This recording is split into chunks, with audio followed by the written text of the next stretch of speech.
ชวนให้คิดอนิจจังทุกสิ่งไม่ยั่งยืนจีรังย่อมผุพังตามกาลเวลาจะฝืนให้ยั่งยืนจนสิ้นโลกาอย่าได้หวังดังปรารถนาองค์พระพุทธาท่านตรัสสอนไว้เกิดแล้วคงไม่แคล้วต้องชราแก่อาคราวแก่สมปัญญาทั่วภารามีถมไปเจ็บทุกข์ย่อมเวียนวนมีพ้นใครๆสัตว์โลกล้วนรู้แน่แก่ใจเกิดแก่เจ็บตายหลีกไปไม่พ้นใครหลงคิดหลงจิตอัตตาว่าใจแจ้งกมล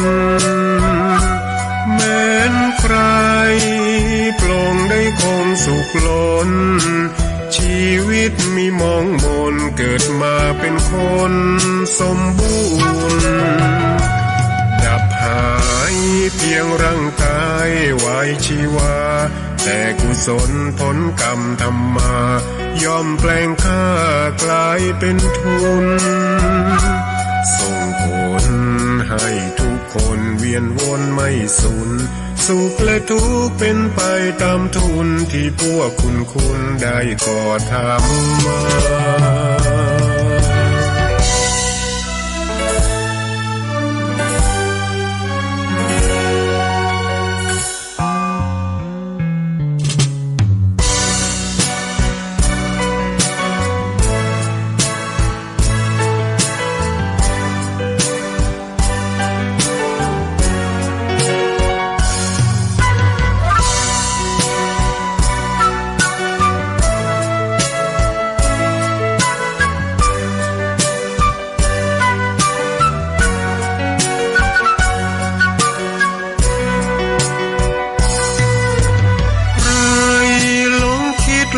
ติดอัตตา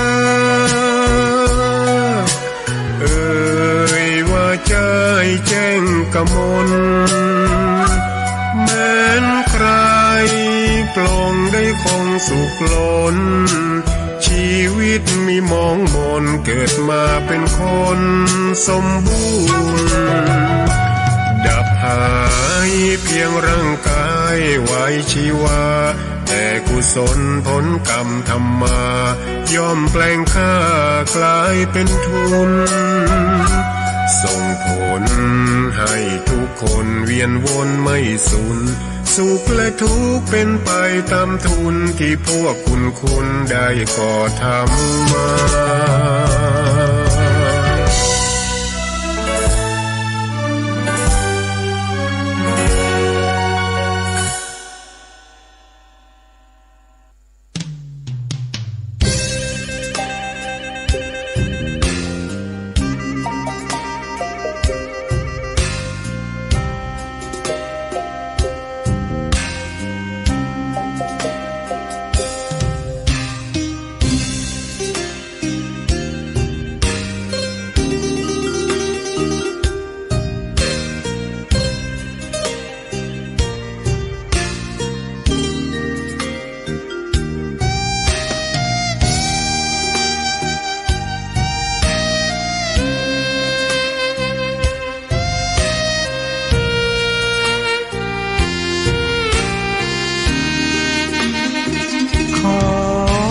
ตำนาน1,300 กว่าปีแม่จามเทวีสร้างพระเจดีย์ที่วัดดอยน้อยพร้อมเจดีย์โคอีกองค์เคียงคู่อยู่ดอยสลับก้อนหินใหญ่น้อยร้อยเรียงหน้าอัศจรรย์พระธาตุสีทองแงนมองฝูงพึ่งทำรังช่างมีมนต์ขลังพลังศักดิ์สิทธิ์บนนั้นกล่าวคำไหว้สากราบสักการะคนลุกขนชันสัมผัสถึงสาย สัมพันธ์คงเป็นลูกหลานเคยร่วมสร้า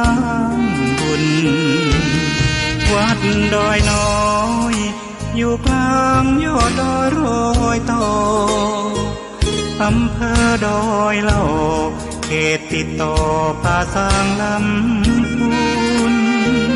เดินทางปลอดภัยจากเชียงใหม่หรือสายลำพูนยินดีต้อนรับนักบุญมาร่วมสร้างทานบารมีตีสามตีสี่เปิดสถานีฟังตุลุงยองนักเทศเสียงทองชื่อเสียงดังก้องทั่วฟ้าธานีตัวจริงเสียงจริงวัดดอยน้อยแม่ตามเทวีต้อนรับญาติโยมที่มีจิตศรัทธามาร่วมสร้างบุญ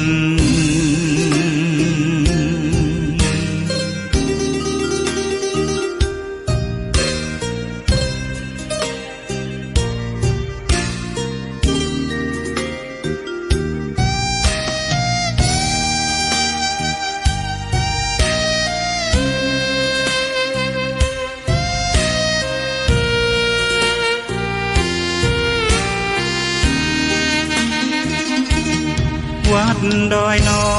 ยอยู่กลางยอดดอยโรยต่ออำเภอดอยเหล่าเขตติดต่อป่าสางลำพูนเดินทางปลอดภัยจากเชียงใหม่หรือสายลำพูนยินดีต้อนรับนักบุญมาร่วมสร้างทานบารมีตีสามตีสี่เปิดสถานีฟังตุลุงยองนักเทศเสียงทองชื่อเสียงดังก้องทั่วฟ้า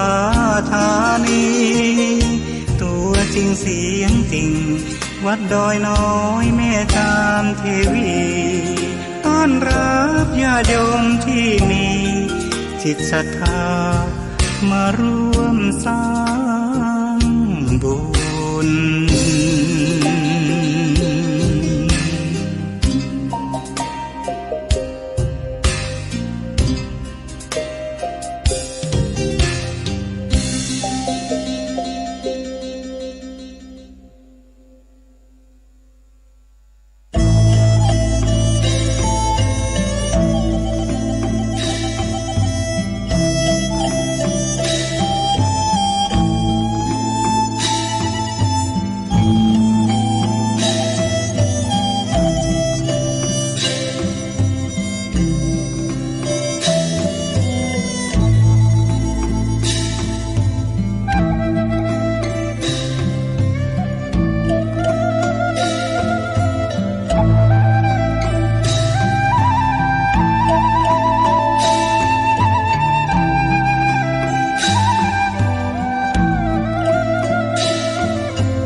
สว่างตาด้วยแสงไฟสว่างใจด้วยแสงธรรมขอความนอบน้อมแด่พระรัตนตรัยอันมีพระพุทธพระธรรมพระสงฆ์เป็นสรณะที่พึ่งกราบแนบไต่ไหวสาถวายความเคารพมายังครูบาอาจารย์พระมหาเถรานุเถระท่านเจ้าคณะพระสังฆาธิการพระภิกษุสามเณรเจ้าจุโตนจุองค์กุวัดวาอารามพร้อมตึงสำนักติภักสงฆ์โตยก็ขอเจริญปอนมายังบรรดาปออกไม่ออกศรัทธาตันสาธุชนนักศีลนักบุญคนดีทั้งหลายเนาะแต่บ่ว่าจะเป็นปอหลงแม่หลง ปอลุงแม่ป่าตั้งปีป่าหน้าเอาศรัทธาตีนจ้องห้องวัดเท่าแก่หนุ่มกำใจยิงต่างหลายแตกตื่นเมื่อตาตื่นจูนขึ้นมาก็งมซวามหาเคิงหับหาวิทยุก็มาเปิดฟังรายการเนี่ยเปิ้นต่างชื่อว่ารายการสัพเพเหระปะกินกะขอนลุงไก่แจงรายการเสียงธรรมแสงทองซึ่งก็รับผิดชอบบริหารเวลาดำเนินรายการโดยต้นตัวแห่งอาตมาภาพเก่ากับผมตุลุงนันชัยวัฒน์นาคเสโนแห่งวัดพระธาตุดอยน้อยตำบลดอยหล่ออำเภอดอยหล่อจังหวัดเชียงใหม่ ก็มาพบมาปะกันในยามค่ำคืนตั้งแต่วันพฤหัสบดีวันศุกร์แล้วก็วันเสาร์ก็ได้ค้นคว้านำสาระอันเป็นกรรมที่ว่าเป็นมังกรละเป็นมงคลมามาจามาเล่าสู่จู้กันฟังศรัทธาญาติโยมทั้งหลายในขณะที่หลายตันหลายคนในเปิ้นก็รับไหลกันเป็นอาหารตาชงเวลาเหมาะอีรับโมนเนอะมันอ่อนแดดอ่อนลุ่มบัดเดี๋ยวนี้มันกลางวันก็แดดร้อนไปตรากตรำทำการทำงานทำให้ร่างกายเฮาอ่อนเปียเพลียแรงนะก็ทำให้รับดีนะกินข้าวลำโดยเนื้อกันเฮาเยการนะกินข้าวลำนอนรับดีอันนี้เป็นอาหารร่างกายเนอะการกินบ้าใดนอนบัดรับนี่โอ้มันก็จะทำให้ร่างกายเขาอ่อนแอนะเพราะมียาติบนั่นคือยาติบตัวลุงก็เขาตกถึงต้องเป็นยาติบเป็นว่านะกินหยังก็ไม่ต้องกินข้าวเนอะบำรุงร่างกายมันจะไปสูบฉีดปิ้นเลิศปิ้นหยังต่างๆนะไปทั่วสารพางกายปิ้นน้ำก็ดีปิ้นข้าวปลาอาหารเนี่ยจะแต่บำรุงร่างกายของเฮาจะไปเบื่อข้าวเบื่อน้ำเด้อศรัทธาเวลามีกินก็กินไปกินเมื่อจิตย่างกินเมื่อดังสาบเปิ้นว่าเนาะเขียวติ้มปากกินหยังก็ลำการเจ็บเขียวก้าเขียวเฮามันลุดมันหล่อนไปตามกาลเวลากินอาหารอ่อนอะไรมาเกี่ยวหนังกล้ามยังกาปลาบึกยังเกี่ยวบัดใดนี่นะศรัทธาฟังคุณเฒ่าตุลุงก็เฒ่าเหมือนกันกันแล้วว่ามันเป็นของแข็งเนาะคาราบาวลุยไฟเดี๋ยวบายก็แล้วกันเด้อนะฉะนั้นกินได้ยำมือเขียวติ้มปากกินคุณเดียวเปิ้นป่อนเฮานิยมติ้มใจเนาะเอาปั่นกำเข่าจิจำนำแกงกากุ้ยลาบกาเนี่ยมันติ้มอกติ้มใจกินเดี๋ยวมือเดือมือของเฮาไม่ไพ่ป่อนนี่นะฉะนั้นก็กินข้าวนี่เป็นยาติบเด้อก่อนกินข้าวก็กินยาหรือว่าหลังวิหารหลังอาหารก็กินยกกินยาไปบำรุงร่างกายย่ำหนุ่มย่ำกำนี่ก็แมนเฮาก็เคยเจ็บเคยเป็นหยังพอร่างกายเฮานี่มันเลือดลุ่มก็แห้งอยู่แต่เท่ามาเนาะเลือดลุ่มมันก็อ่อนไปทำร่างกายเฮาอ่อนเปเพลแรงไปเนาะเอาละก่อนที่จะได้เอ่ยไปตั้งสถานีวิทยุคืนบุญต่างๆตัวลุงก็จะได้ไหวพระเกินเนอเปิดความเป็นสิริเป็นมังกรเป็นมงคลกับตนกับโตกับครอบครัวลูกหลานตั้นเต่าอยู่ดีมีสุขพร้อมแล้วกราบหนึ่ง กราบสองกราบสามอิเมนาสกาเลนะพุทธังอภิปูชยามาอิเมนาสกาเลนะธัมมังอภิปูชยามา อิมินาสกาเลนะสังฆังอภิปูชยามาอะระหังสัมมาสัมพุทโธภคะวาพุทธังภคะวันตังอภิวาเทเมสวากขาโตภคะวะตาธัมโมธัมมังนัมมัสสามิสุปฏิปันโนภะคะวะโตสาวกสังโฆสังฆังนะมามินะโมตัสสะภะคะวะโตอะระหะโตสัมมาสัมพุทธัสสะนะโมตัสสะภะคะวะโตอะระหะโตสัมมาสัมพุทธัสสะนะโมตัสสะภะคะวะโตอะระหะโตสัมมาสัมพุทธัสสะอิติปิโสภะคะวะอะระหังสัมมาสัมพุทโธวิจาจารานะสัมปันโนสุขโตโลกวิโตอนุตตโลปุริสตัมมาสาลทิสัทธาเทวมนุสสานังพุทโธภะคะวะติสวากขาโตภะคะวะตาธัมโมสันติติโกอากาลิโกเอหิปัสสิโกโอปันนะยิโกปัจจตังเว ติตาโปวินโยเหติ สุป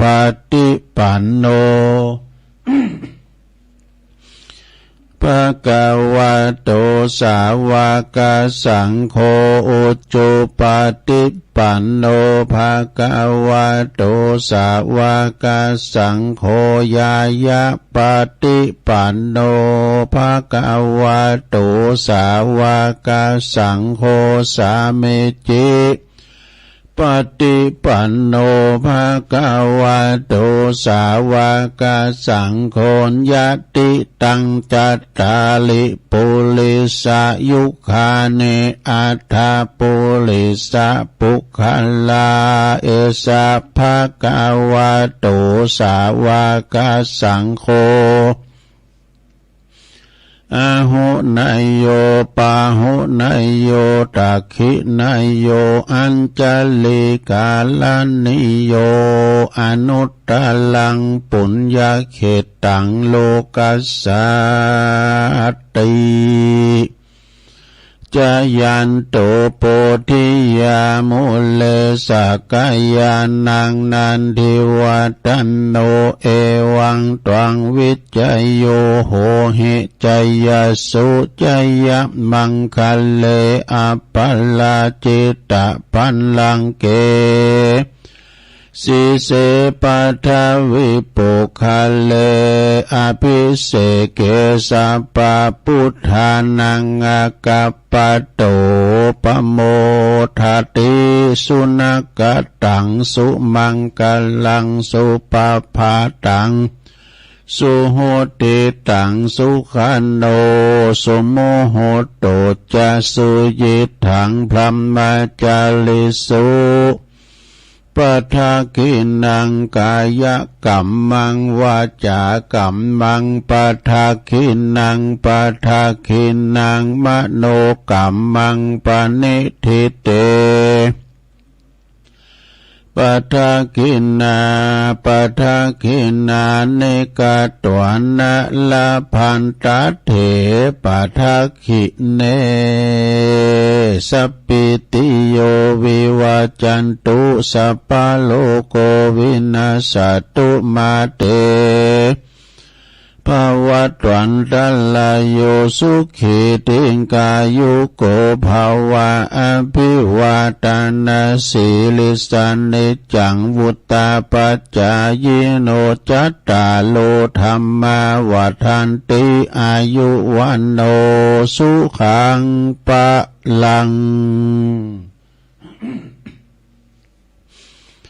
เอาแล้วน้อศรัทธาญาติโยมตัณสาธุชนนักศีลนักบุญปอหลงแม่หลงปอลุงแม่ป่าอาตมาตุลุงได้สวดมนต์ไปปินติเรียบร้อยเนาะก็ขอคุณพาติตาไหลรัตนะผ่านแผ่วตั้งพระแก้วเจ้าสามประการจงดลบันดาลมาปกป้องคุ้มครองหักษาวัดวาอารามควงแก้วตั้งสามหักษายังครูบาอาจารย์พระสงฆ์องค์สามมาเนนเจ้าอยู่กับวัดกับว่าได้มาเป็นเนิ่นนาบุญหักษาวัดวาอารามศรัทธาก็มาทำบุญสักการะบูชากราบไหว้ บางตนบางองค์ก็อยู่มาแต่เฮิงเมื่อนานจนได้เป็นครูบาอาจารย์ได้รับตำแหน่งเป็นเจ้าคณะพาครูกันไปมีลูกศิษย์ลูกหาหลายตีหลายต่างตึงคารวะญาติโยมเนาะก็อยู่เป็นเนิ่นนาบุญไปโพธิแผ่เมตตานำจิตวิญญาณนำศรัทธานำกิจนำสั่งเป็นครูบาอาจารย์ที่เป็นหลักเป็นหล่มโพหล่มใสของลูกศิษย์ลูกหากันไปพอออกศรัทธาก็เหมือนกันขอให้มีสุขภาพพลานามัยสมบูรณ์แข็งแรงอยู่กับลูกกับหลานไปเฮิงเมินนานตุลุงก็ขอเป็นกำลังจิตกำลังใจอีปออีแม่ที่ลูกเหินเดินไปไหนมาไหนบ้านใดก็เอาวิทยุเนี่ยเป็นกูเป็นกีมฟังตุดเจ้าพันนายเปิ้นมาออกรายการจบตุนหนึ่งก็ตุนหนึ่งต่อไปนะมาถึงติดตื้อเนืองกันไปผากลางวันก็ฟังรายการบันเทิงพองคับจ้อยคับซ้อฟังเพลงพองนะเป็นอาหารกายอาหารใจไปศรัทธาเนาะคุมไปเป็นวันไปลูกหลานหรือว่าปอบ้านแม่บ้าน ครับรถขับลาออกคุ้มออกโหไปกาดไปลีไปที่ไหนตั้งใดก็แล้วแต่ขอให้มีสติก่อนสตาร์ทเนาะรถมันหนักมันหลายตึงระวังตึงรถเปิ้นตึงรถเฮานะขอให้ไปดีมาดีทั้งขาไปทั้งขากลับเน้อ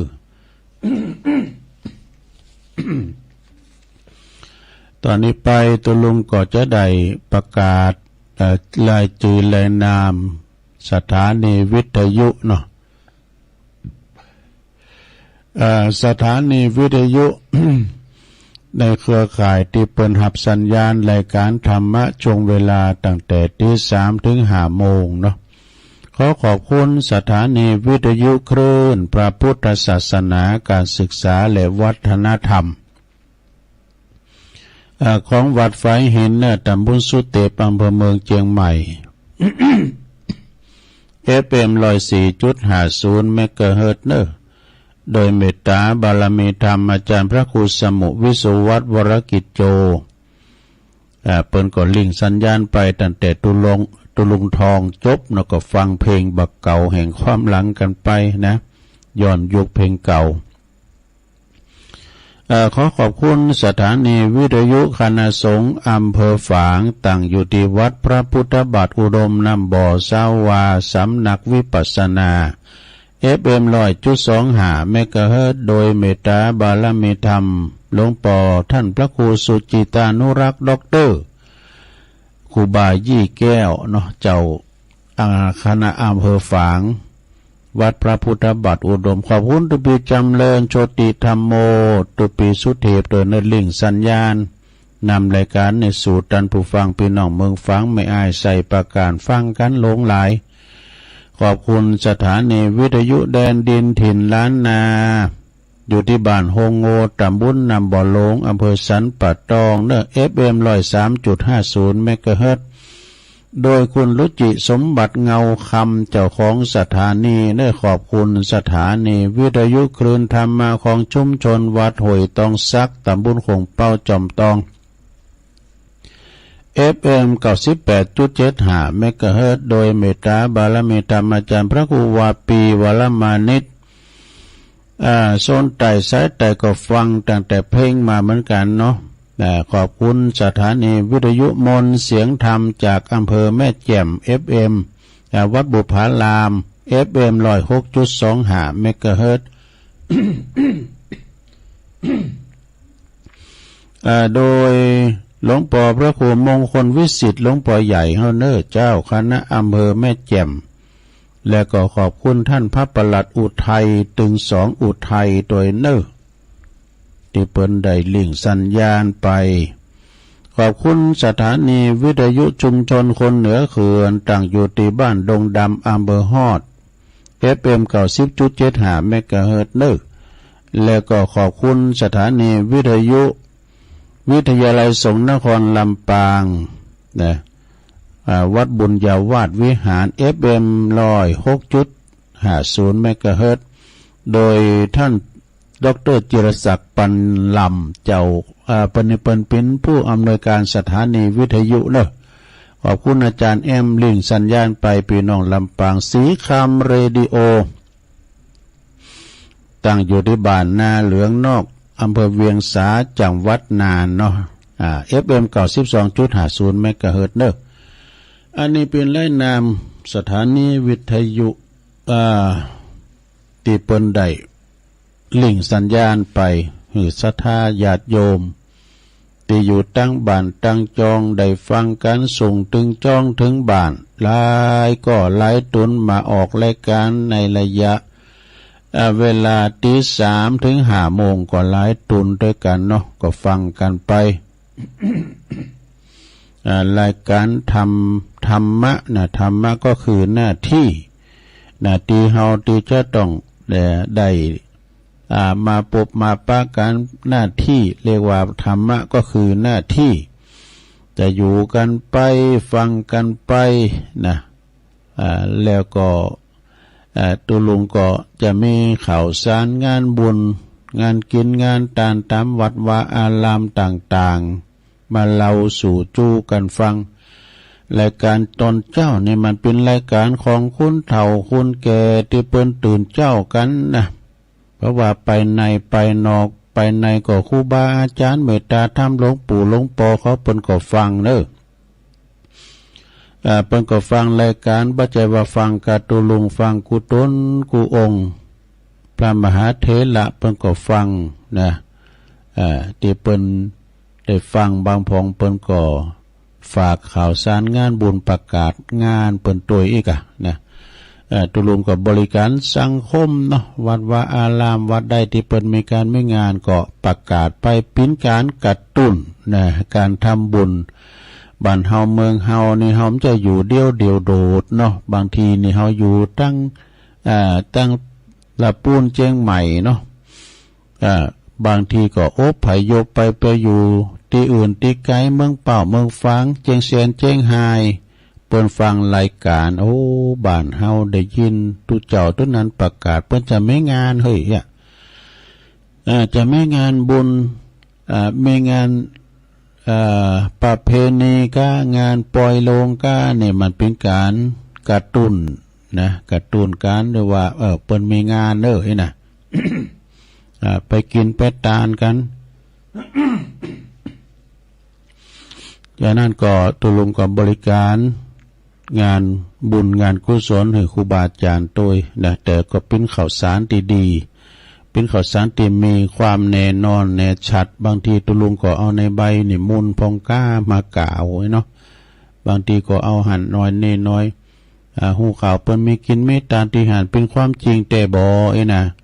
บางทีก็ไม่ได้รับอนุญาตเปิ้นก็ประกาศเป็นการกระตุ้นเตือนบางทีก็คารวะญาติโยมหรือวัดตุปีตุน้องก็โทรมาบอกขอบคุณนะที่ตุลุงประกาศงานนะนะอันนี้ก็เป็นการกระจายบุญเนาะกระจายข่าว วันนี้มาพบมาปะกันก็ตรงกับวันพฤหัสบดีวันนี้เป็นวันที่14ละเนอสถาเนาะเป็นวันพัดที่14เดือนมีนาคมเดือนแห่งความร้อน อากาศมันร้อนอบอ้าวแล้วก็มีหมอกควันมลภาวะ PM 2.5 อ่ะ ที่มันขมุกขมัวเนี่ยพอไปทางใดบ่พดบ่ผิวมันเป็นมลภาวะเรียกว่าหมอกควันเนอะสะทาเข้าแพะเข้าปาดยามนี่บ่ได้นะสะทาเวลาว่าไฟใหม่ไต่ลามเจ้าหน้าที่มาปาใส่หันใส่เฮาเนี่ยเปิ้นก็จะหนาบโดดว่าเฮาเผาป่าก้าอีน่ะสักเดือก็ไปเก็บผักหวานก้าเนาะทรงนี่นะก็ระมัดระวังไฟฟืนไฟเพราะว่าจะเป็นไฟฟ้าก็ตามเวลามันสดมาก็เกิดไฟใหม่เหมือนกันไฟแผะไฟป่าก็เชกเช่นเดียวกันเนาะแล้วตอนนี้ไป ตัวลุงก็จะนำเสนอเนาะศีลห้าศีลห้านี่เป็นจะได้ศีลห้าไม่กี่ข้อก็ศีลห้าก็บอกแล้วมี5ข้อเปิ้นว่าปาอากะมุสุยะปาอากะปาอากามุสุอันนี้เป็นตัวอย่างก็เวลาเฮาไปแพะไปป่าเนี่ยอันนี้เป็นคาถาเหมือนกันเด้อปาอากามุสุนี่ปาเนี่ยคือปานาติปาตาอะนี่ก็คืออาตินาตานาการก็กาเมสุมิชาจาลามุก็มุสาสุก็สุลาไออู อันนี้เป็นคาถาศีลห้าแต่ว่าบุคคลใดที่มีศีลห้าแล้วนะปฏิบัติเบียดเบียนภัยลูกนะเป็นการที่ว่ามีปกตินะเป็นปกติของอยู่บำเพ็ญปกติด้วยนะเป็นว่าศีลเป็นอาภรณ์อันหอมเนาะแปลว่าเป็นสรุปไว้สีเลนะสุขติงยันตินะเราจะมีศีลสีเลนะนิพุติงไปนิพพานก็ศีลมีสีเลนะโภคสัมปทาเต็มไปด้วยโภคทรัพย์นะแต่เขามีศีลสีเลนะนิพุติงยันติมีสรุปข้อศีลนะแล้วตุลุงก็เลย เก็บเอาหนังสือเปิ้นบอกว่าเข้าใจจะไม่เสียใจเพราะไม่เข้าใจนี่ความจริงของโลกแนวคิดเชิงปรัชญาแน่หยิบยกเอาหนังสืออดิเนอร์อนุสรณ์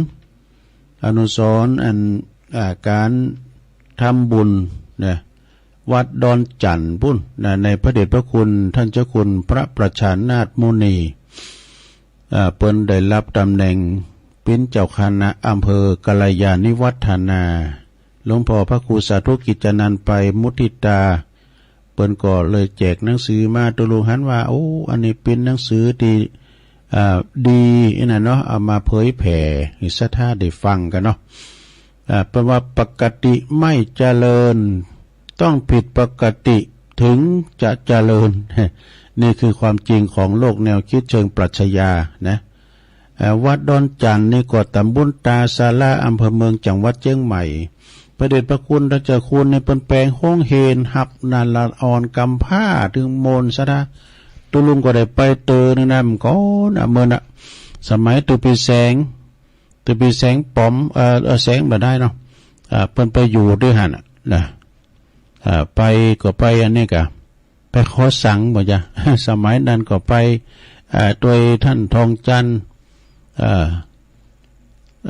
หารขว้างเขาเนี่ยนะประหลงทำมาลงทุนล่องช้างเขาเนี่ย โอ้ ก็ไปหันโอ้เปิ้นคือเปิ้นสร้างคุณเน้อนั่นนะเวลาละอ่อนกำผ้าเปิ้นมีห้องห้ำห้องเฮนที่หันเลยพระสงฆ์องค์เจ้าก็หลายนะมีครูบาอาจารย์เนาะวัดดอนจันทร์สี่แยกดอนจันทร์นี่นะเนาะ อันนี้เปิ้นแปลงหนังสือศีลห้ามาแล้วก็หลากหลายตัวเนาะเกิดแก่เจ็บตายก็ แล้วก็กรรมดีกรรมชั่วก็คอยทยอยว่าไปที่จริงก็กรรมทำมาเหมือนกันนะทำอย่างธรรมของอาจารย์พระอาจารย์พระครูสมเพชรปัญญาโนอันนั้นก็เป็นธรรมบรรยาย ถ้าว่าเวลาเหลือหลายก็เอามาเทศมาแสดงถ้ามันเต้นก็พุกมันเวลาหลายดู3 วันกันเนาะเอาละตอนนี้ไปจะอารัมภบทเรื่องศีลห้าเด้อศรัทธาญาติโยมต่างหลายศีลห้าเป็นกฎหมายของโลกเลยนะเปิ้นว่านะเป็นกฎหมายรัฐธรรมนูญของโลกศีลห้านี้เป็นหลักการบริหารจัดการบริหารจัดการองค์กรโลกโดยดูนี่นะศรัทธาญาติโยมถามว่าไผที่มีศีลห้าโมตึงโลกนี่นะเพราะว่ามีกำหนดมีทหารคุณเขาจะอยู่อย่างศีลอย่างธรรมเด้อเป็นกฎหมายควบคุมการดำเนินชีวิตของมนุษย์โลกเนี่ยศีลห้านี้เป็นกฎของมวลมนุษย์โลกพึงปฏิบัติต่อกันอย่างมีความสุขบ่เบียดเบียนกันบ่ฆ่าฟันบั่นแทงกันบ่จุร้ายกันนี่เป็นผู้กำหนดโลกกำเนิดโลกนะศีลห้านี่เป็นผู้ที่กำเนิดสิ่งที่มีชีวิตและบ่มีชีวิตโดยศีลห้านี่เป็นผู้กำเนิดศาสตร์และก็ศาสตร์ทุกศาสตร์ที่เกิดขึ้นบนโลกใบนี้เลยแล้วก็ศีลห้านี่เป็นผู้กำเนิดคำว่าปลอดภัยมั่นคง3 ด้านเช่นด้านความคิดด้านกำอู่และก็ด้านการกระทำต่างๆนี่ปิดกันไว้โมดเนอศรัทธาเนาะศีลห้านี้เป็นผู้กำกับก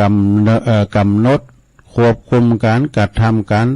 การต่างๆของมนุษย์โลกเนี่ยเอาอยู่กันโดยศีลห้านี่นะก็จะทำน้ำปลาให้สังคมเฮาบ่เดือดร้อนห้อนใจบ่เบียดเบียนกันอยู่กันอย่างศีลอย่างธรรมอีนะ และประกอบว่าศีลห้านี่เป็นแผนแม่บทในการพัฒนาประเทศโดยระดับประเทศนะศีลห้าข้อนี่นะศรัทธาศีลห้านี้เป็นแผนแม่บทบริการการจัดการทุกด้านนี่เป็นแผนแม่บทพัฒนาประชากรของโลกโดยเป็นแผนแม่บทพัฒนาทรัพยากรของโลกเป็นแผนแม่บทการเปลี่ยนแปลงประเทศทุกครั้งนี่ถ้ามีศีลห้าเนี่ยนะเป็นแผนแม่บทกำหนดควบคุมการใช้กฎหมายของประเทศต่างๆบนโลกใบนี้แหละศีลห้านี้เป็นแผนแม่บทจัดระเบียบการปกครองอาชีพหรือว่าการดำเนินชีวิตของมนุษย์ของมวลมนุษย์โลกแหละเป็นแผนแม่บทจัดการระเบียบการปกครองของมนุษย์โลกเนี่ย ศีลห้านี่ก็ยังเป็นแผนแม่บทพัฒนาจัดระเบียบเอกสารวัสดุครุภัณฑ์ต่างๆและศีลห้าเป็นแผนแม่บทการพัฒนาการสื่อสารข้อมูลด้านต่างๆให้เป็นความจริงของโลกนี่และก็ศีลห้านี้เป็นแผนแม่บทในการพัฒนาการศึกษาของโลกเป็นแผนพัฒนาการพัฒนาเศรษฐกิจของโลกโดยระดับโลกนะศรัทธาศีลห้านี้เป็นแผนแม่บทพัฒนาการพัฒนาเศรษฐกิจแห่งชาติโดยเป็นแผนแม่บทพัฒนาประชากรแห่งชาติปัจจัยกฎหมายแต่เป็นของชีวิตมนุษย์โลกที่พึงปฏิบัติต่อกันและกันเพื่อให้เกิดความสุขความสงบแก่ชีวิตทรัพย์สินประเทศชาติและก็โลกโดย แล้วก็ศีลห้านี้เป็นแผนแม่บทการครองเรือนเนี่ยสำคัญเนอะกูโพโตเมบริยาลูกเต่ามิตรบริวารในการเฮามีศีลห้าต่อกันนะอยู่กันอย่างมีความสุข เป็นแผนแม่บทสำหรับขันครองเรือนกันไหนดำเนินชีวิตและก็ประกอบอาชีพของมนุษย์โลกนะกาขายไล่ลงก้ามสังกาอีนะมีศีลห้าควบคุมศีลห้านี้เป็นต้นกำเนิดในการสร้างความดีของโลกนะแล้วก็ศีลห้านี้เป็นกฎชีวิตของมนุษย์โลกเป็นหลักการปกครองของระบบประชาธิปไตยนี่เป็นหลักการประกันคุณภาพการเปลี่ยนมนุษย์ที่ประเสริฐของโลกเป็นหลักประกันสุขภาพของมนุษย์นี่ถ้าเฮาถือศีลห้านะสุขภาพพอจะดีมีหลายอย่างนะเฮาบ่กินเนื้อสัตว์ก็ปาณาติบาตบ่จุลายบ่กาเมบ่มุสาบ่กินสุราเมลัย ก็รับประกันสุขภาพดีของโลกเนาะว่าโดยการจัดระเบียบสิ่งที่มีชีวิตและไม่มีชีวิตเป็นหลักประกันความมั่นคงความปลอดภัยให้แก่สิ่งที่มีชีวิตและสิ่งที่ไม่มีชีวิตดูมันหลายเหมือนกันนะศีลห้าเนี่ยนะโธ่สถาเป็นว่าศีลห้านี่เป็นหลักประกันความมั่นคงปลอดภัยให้ใจเพราะว่าให้กับชีวิตและก็ทรัพย์สินของมนุษย์โลกนะเป็นหลักการสร้างความดีของมนุษย์โลกเป็นหลักการสร้างความมั่นคงให้กับโลกเนี่ยเป็นหลักการสร้างความสุขเบื้องต้นเพื่อให้แก่มวลมนุษย์โลกแลศีลห้านี่เป็นเข็มทิศนี่บอกว่าเป็นเข็มทิศหรือว่าเป็นแผนที่ที่มนุษย์โลกต้องปฏิบัติตามแล้วเกิดความสุขความสงบทุกด้านแลแต่กันเนาะถ้าว่ามีศีลกันเมืองกันโมเนี่ยนะเปิ้นว่าไม่คอกหลงไอ้นะศีลห้าเนี่ยเป็นหลักการดำเนินชีวิตของมนุษย์โลกเป็นหลักการสร้างคุณภาพให้แข็งแรงสมบูรณ์วัตถุเป็นว่าเป็นหลักการวัดผลประเมินผลมนุษย์โลกที่เกิดมาอยู่บนโลกใบนี้ปกติหรือไม่ปกติศีลแปลว่าปกติเนอสถาเนอศีลเนี่ยเฮาผิดศีลกับผิดปกติเอกอะนะก็มีพองศีลห้านี่นะบางคนมันก่อนจะหับได้หมดนะศรัทธาญาติโยมเนาะเติมมันก็จุพองอันที่มูสาเนี่ยละมาก่อนเนอะพอกล้าแม่ขายเอาเต้าตื่นนั่นแหละเจ้านะการเอาเต้าตื่นไปมีอย่างกับให้นะ ศีลห้านี่เป็นหลักการจัดระเบียบก่อนหรือว่าก่อนหลังของเกิดแก่เจ็บตายนี่เป็นหลักการจัดระเบียบก่อนหลังของการเกิดแก่เจ็บตายที่เกิดขึ้นกับชีวิตมนุษย์เพื่อชีวิตมนุษย์ให้มีคุณภาพยิ่งขึ้นไปนะเวลาว่าเปิ้นลุ่มหายแต่จากคุณดาวคุณแกวเปิ้นนอนวัดเด้อฮับศีล8กันนะนะฮับศีล5ฮับศีล8เปิ้นรักษาศีลอยู่วัดว่าอันนี้จะได้ข้อมูลที่ว่าเปิ้นไปนอนวัดนอนว่าเนาะก็ศีลห้านี้เป็นหลักการศึกษาของมนุษย์โลกที่จะต้องศึกษาเห็นหูเสมอเหมือนกันหมดทุกประการเลยเนี่ยศีลห้านี่เป็นหลักประกันการทุจริตทุกด้าน การรักษาศีลห้านะการทุจริตต่างๆชอลาดบังลงก้ามยังกะต่างๆทุกด้านก็จะบ่มีนะจะอยู่กันอย่างศีลอย่างธรรมบ่มีไผชอไผโกงกันนะมีไผจูไลตกเบเสของมีไผดื่มสุราเมลัยมีปาณาติบาตนี่นะศีลห้านี้เป็นหลักประกันปรับปรุงเปลี่ยนแปลงแก้ไขเอกสารวัตถุพันธ์ต่างๆด้วยศีลห้านี้เป็นหลักการเพราะว่าเป็นหลักประกัน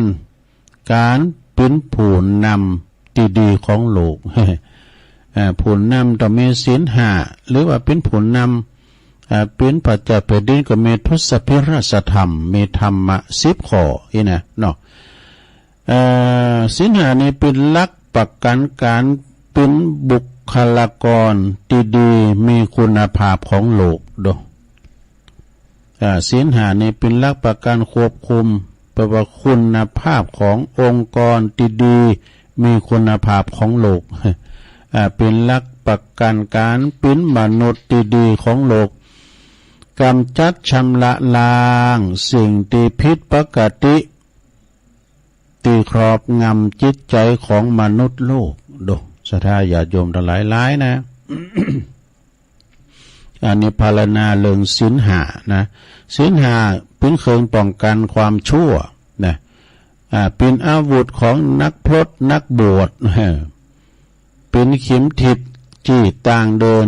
กับผู้ที่ต้องการความดีเนี่ยถ้าจะทำดีนะเอาศีล5ไปปฏิบัติดีหมดทุกอย่างนะศีล5เป็นพาหนะของผู้มีปัญญาเนาะ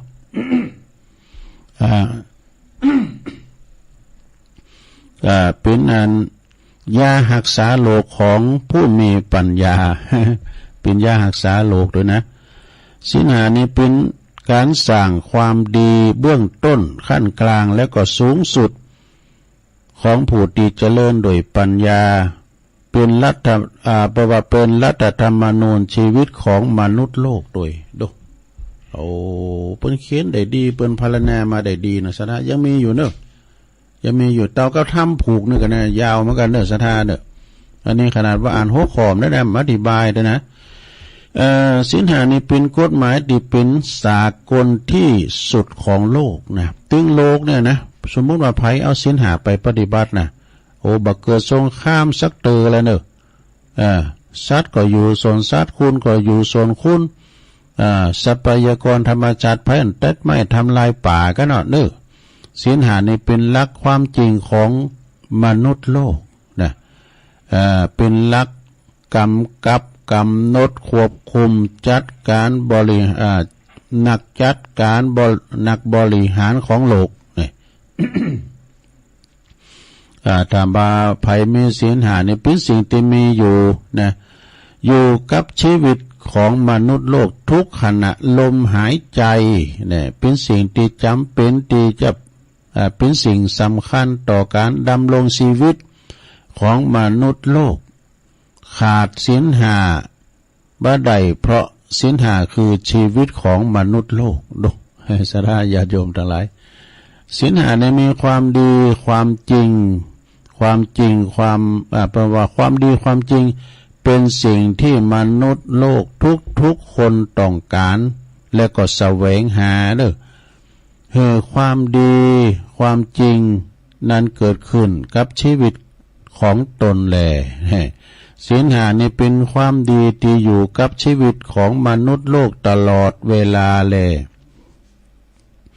ศีล5นี่เป็นสมบัติของสามีภรรยาที่เจริญโดยปัญญานั่นแหละเปิ้นว่านะกันศีลเสมอกันก็ได้ไอ้กันเนาะกูโพตัวเมทว่าศีลเสมอกันศรัทธาเสมอกันมีความคิดเสมอกันอยู่กันโลดบ่ผิดพ้องมองใจกันนะ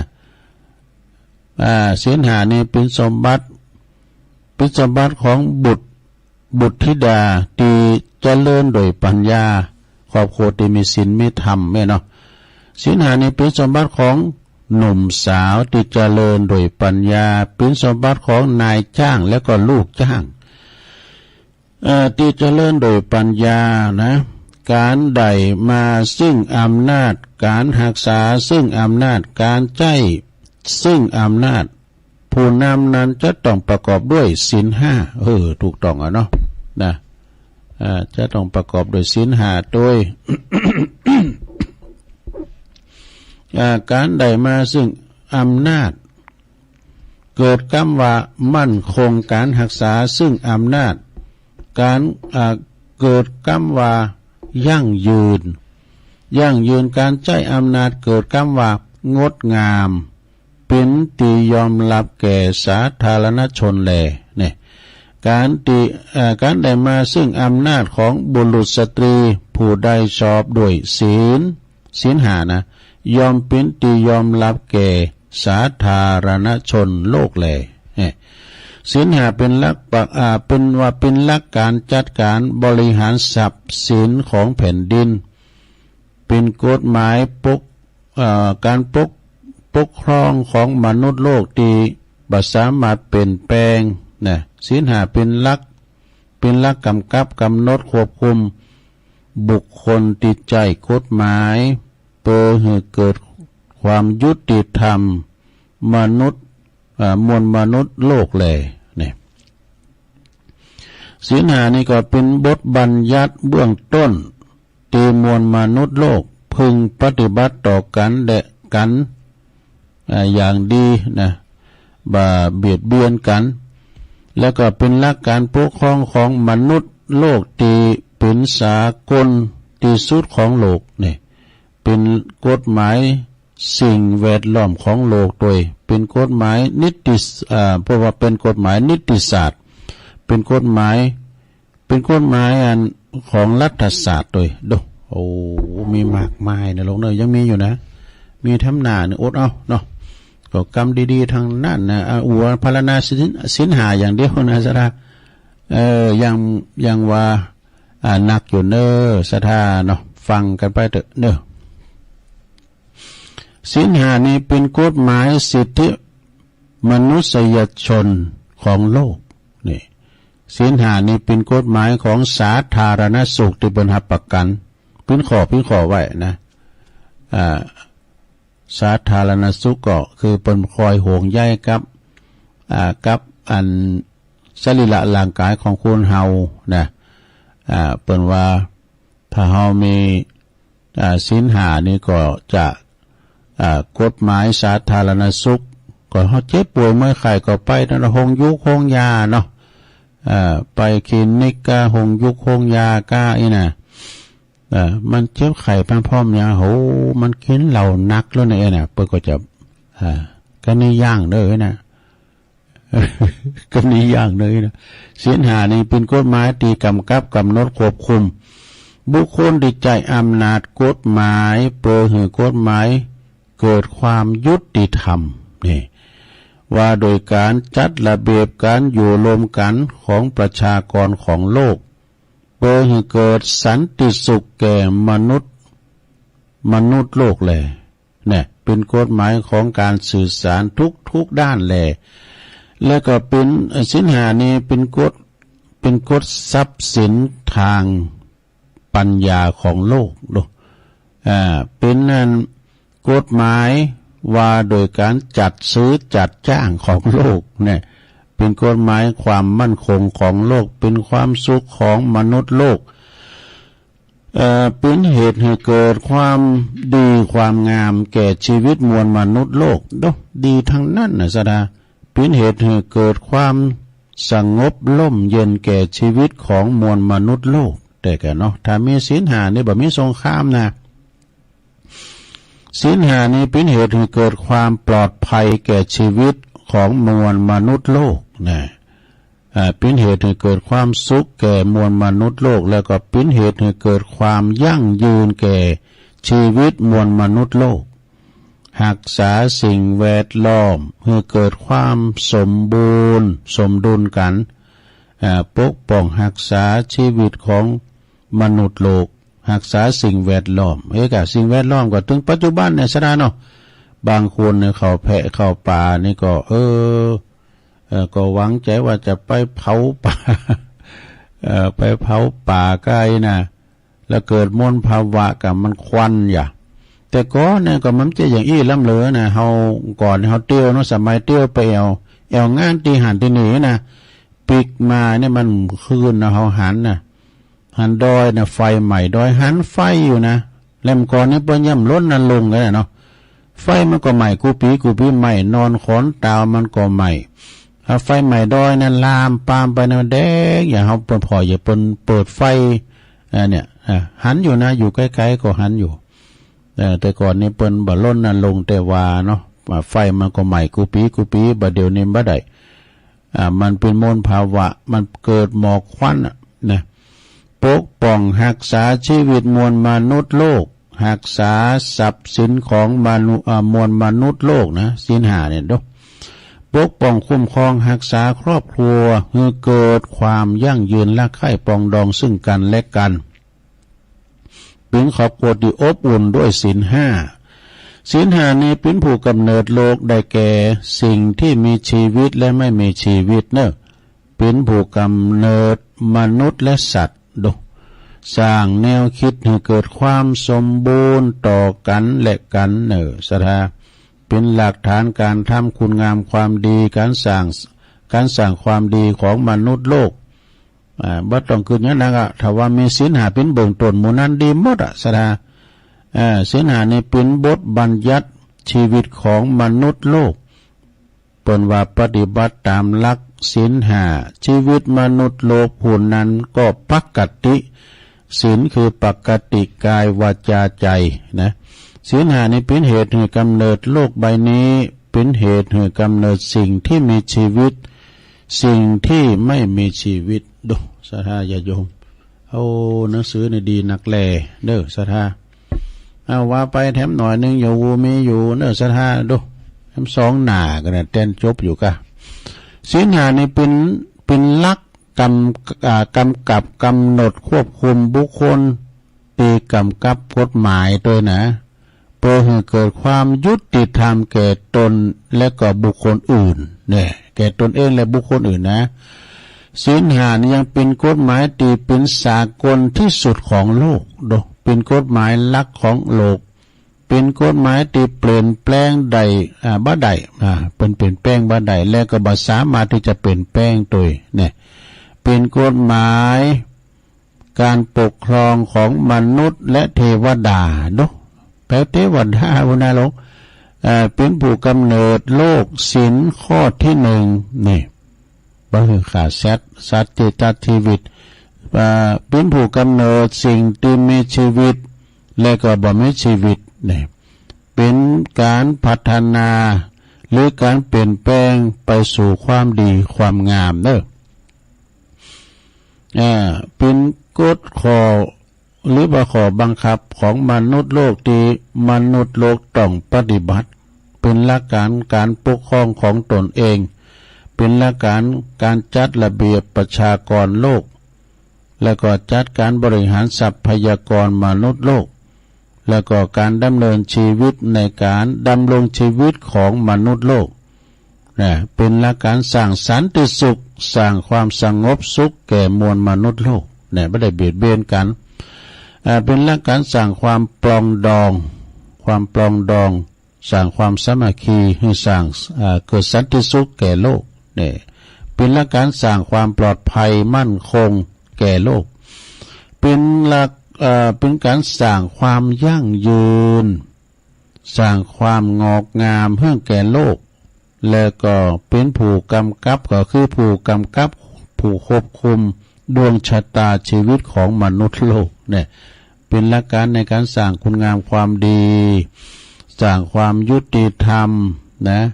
เป็นผู้ก่อการของสรรพสิ่งทั้งปวงแลเป็นหลักการรักษาสิทธิเสรีภาพของมวลมนุษย์โลกแล้วก็เป็นหลักการบริหารจัดการเศรษฐศาสตร์ด้วยแล้วก็เป็นหลักประกันให้มนุษย์ที่ประเสริฐของโลกเป็นกฎชีวิตของมนุษย์ที่ต้องปฏิบัติเสมอเหมือนกันหมดทุกประการเลยก็เป็นหลักการสร้างความเสมอภาคให้แก่มวลมนุษย์โลกเป็นหลักการจัดระเบียบชีวิตของประชากรโลกโดยเอาศรัทธาอย่างแถมหลายหนาอยู่เด้อศรัทธาเด้อมันหลายนะศรัทธาศีล5นี่นะแล้วก็ยังจะมีกรรมดีกรรมชั่วต่อไปแถมก็เอาไว้พวกนี้นะกรรมดีกรรมชั่วนี่นะก็เลยเอาเนี่ยจะเอาไว้ให้ตาอีก่อนเนาะศรัทธาอูไปก็แฮมไปโดยสุมาเด้อซัมเตอก็อันคัดเครื่องในคอของนี่นะยอแห่งพอก้าเนาะ กินน้ำจิ้มน้ำให้กำเดียวก็จะมาอู่กันต่อตอนนี้ตัวลุงก็จะยอบยั่งเฮสกรรมนะก็เดียวก็จะมาอู่มาจ้านางอู่นะจ้ากับสถาตัวลุงพักเบรกสักกรรมเนาะจิบน้ำจุ่มคอให้หน่อยนึงก่อนเดี๋ยวก็มาว่ากันต่อเด้อเจริญปน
ญาติโยมสาธุชนตันผู้ฟัง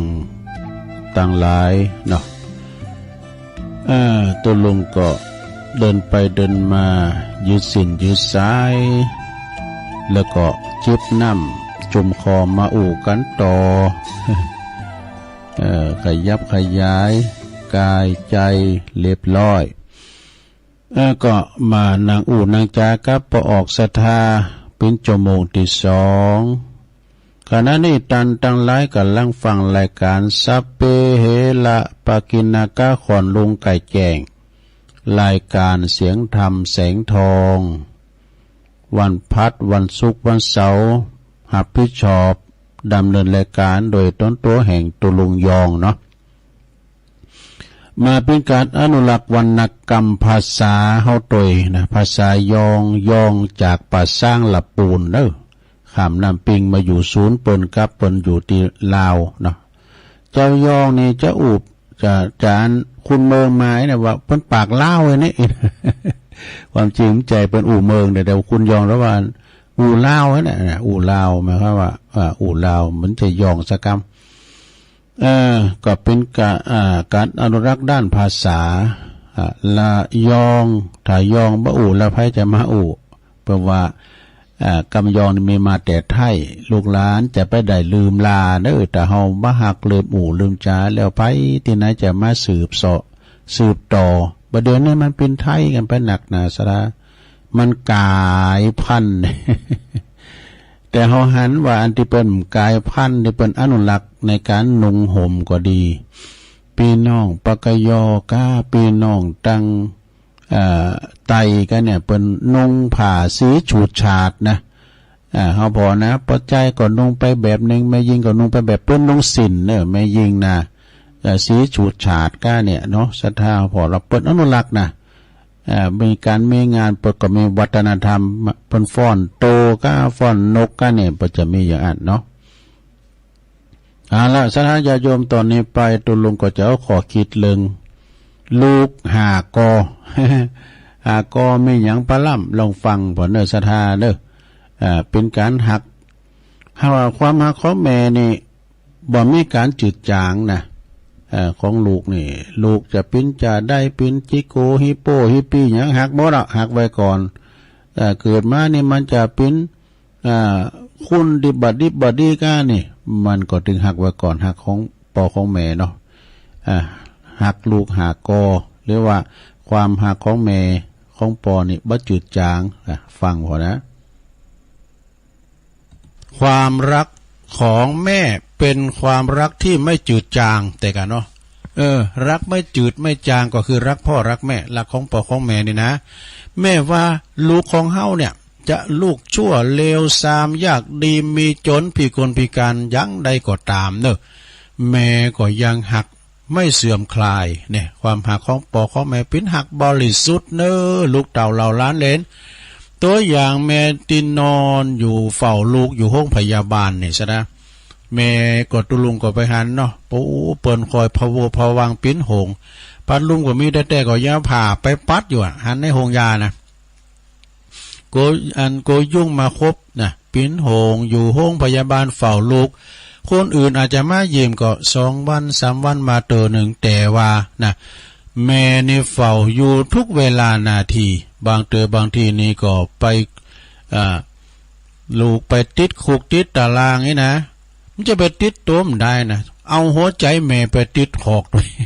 ใจผูกพันกับลูกอยู่บนนะยังเอาดวงใจของอันความหักของแม่เนี่ยไปตุยปีนโหงเขา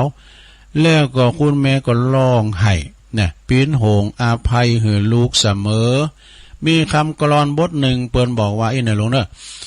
ดวงใจแม่สะอาดแท้กว่าทุกสิ่ง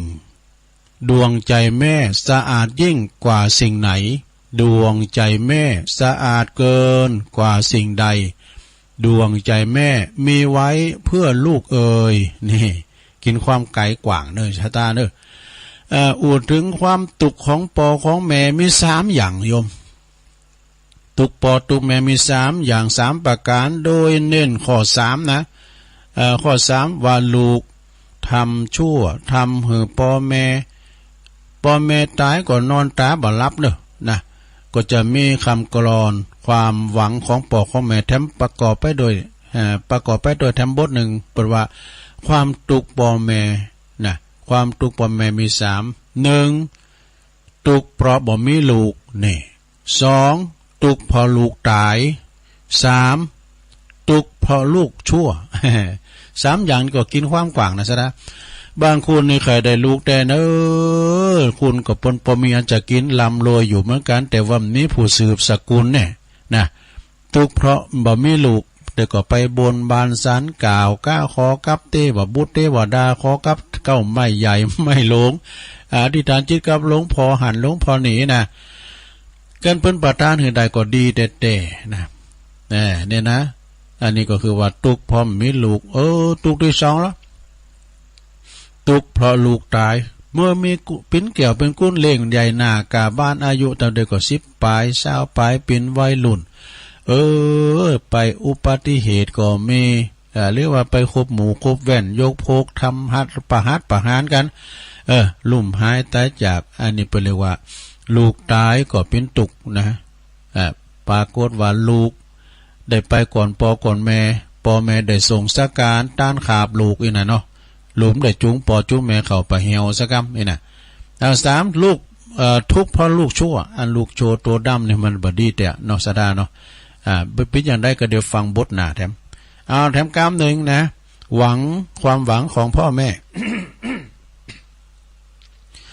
ความหวังของพ่อแม่ยามแก่เฒ่าหวังเจ้าเฝ้ารับใช้ยามป่วยไข้หวังเจ้าเฝ้ารักษายามเมื่อถึงคราวตายวายชีวาหวังลูกยาช่วยปิดตาเมื่อยามตายแน่บางพองมันนอนตายตาบ่หลับบางพองนี่มีนะสัทธายาโยมเปิ้นเล่าให้ฟังพ่อแม่ย้ำได้ส่งสการยังซบยังขอนยังอยู่หออยู่เฮินปวดตัวลูกมันมีหลายด้วยเนาะลูกก่อนคุณมีลูกหลายปรากฏว่าสนใจใยดีซบซบแม่มีก็จะรู้จะชิงจะยิจะเอาตำแหน่งจะเอาตีทรัพย์สมมรดกนะปันไตนั้นบ่อายเก้าก็จะเอาอิลาจะเอานาดอนเนี่ยโซนเหนือโซนไตเนี่ยปุตโตบานั่นจะเอาเนี่ยปุตโตปจะแย่งกันแล้วก็เพื่อย้ำได้เซโซซบแม่ด้วยนะอันนี้แปลว่าพ่อแม่ได้ปันไว้แต่ไทยเนาะได้ปันไว้ มีแถมสดายาโยมหลายลูกหาอย่างเด้อนะเปิ้นอธิบายว่าจอยปิดตาเมื่อเวลาตายนั่นก็คือหมายความว่าเมื่อลูกทำดีมีความหักมีความสามัคคีระหว่างพี่ๆน้องๆนี่นะพ่อแม่ก็สบายอกสบายใจชื่นใจนี่บ่ต้องคอยปิ้นหงกังวลเมื่อตายก็นอนรับตานะคุณเฮาตายก็รับตามันก็พ้องกับรับก็มีนะซะละเนาะ พร้อมกับมุนตากึ่งดึงก็มีนะเนาะ เปิ้นว่าลูกหากอนะหากอมีเนี่ยพอง1ลูกแก้ว2ลูกกะ3ลูกกา4ลูกเกาะ5ลูกกุย พี่จะได้ลองฟังลงเด้อ1ลูกแก้วนี่ก็หมายความว่าโอ้หมายถึงลูกจันดีเนอะนะลูกจันดีมีกาประดุจจะดังแก้วแก่นตาของปอของแม่มีแต่น้ำความชื่นชมความจืนอกจืนใจหือกับปอกับแม่อันนี้เรียกว่าอภิชาตบุตรนะเป็นลูกดีๆแก้วแก่นตาใหญ่นากาบ้านมาก็ไปศึกษาหำเพนไปโบสถ์เป็นพระเป็นเน้นเป็นตู่เป็นเจ้าอันนี้ลูกแก้วเนาะบางตุนบางองค์ปรมีแหงแก่กาได้ปิ้นสมปานเจ้าวัดปิ้นตุหลวงสมปานปิ้นพระครูนะปิ้นมหาปิ้นพระครูลูกหลานตันเต่าก็มาจูนะปอแม่ก็สบายไปเนี่ย เป็นลูกแก้วเนอะต่อไป2ลูกกะอันนี้ก็ดีนะมันจะลูกพีกะมันจะ ลูกกะก็หมายความว่าลูกที่มีความกะตันอยู่กะตะเวทีนะฮู้บุญฮู้คุณพ่อแม่คิดจะตอบแทนบุญกอบุญแม่ศรัทธาญาติโยมทั้งหลายลูกไผเป็นอย่างนี้ปุถุเป็นหน้าบุญเนอะถ้าลูกเต่าเข้าปั่นนี่เรียกว่าการเกิดมาดีนะจอยปอจอยแม่เป็นลูกที่บาสัมมาเลเทเมาเปิ้นว่ามอกเฮาถูกหวยรางวัลที่1ว่ะดู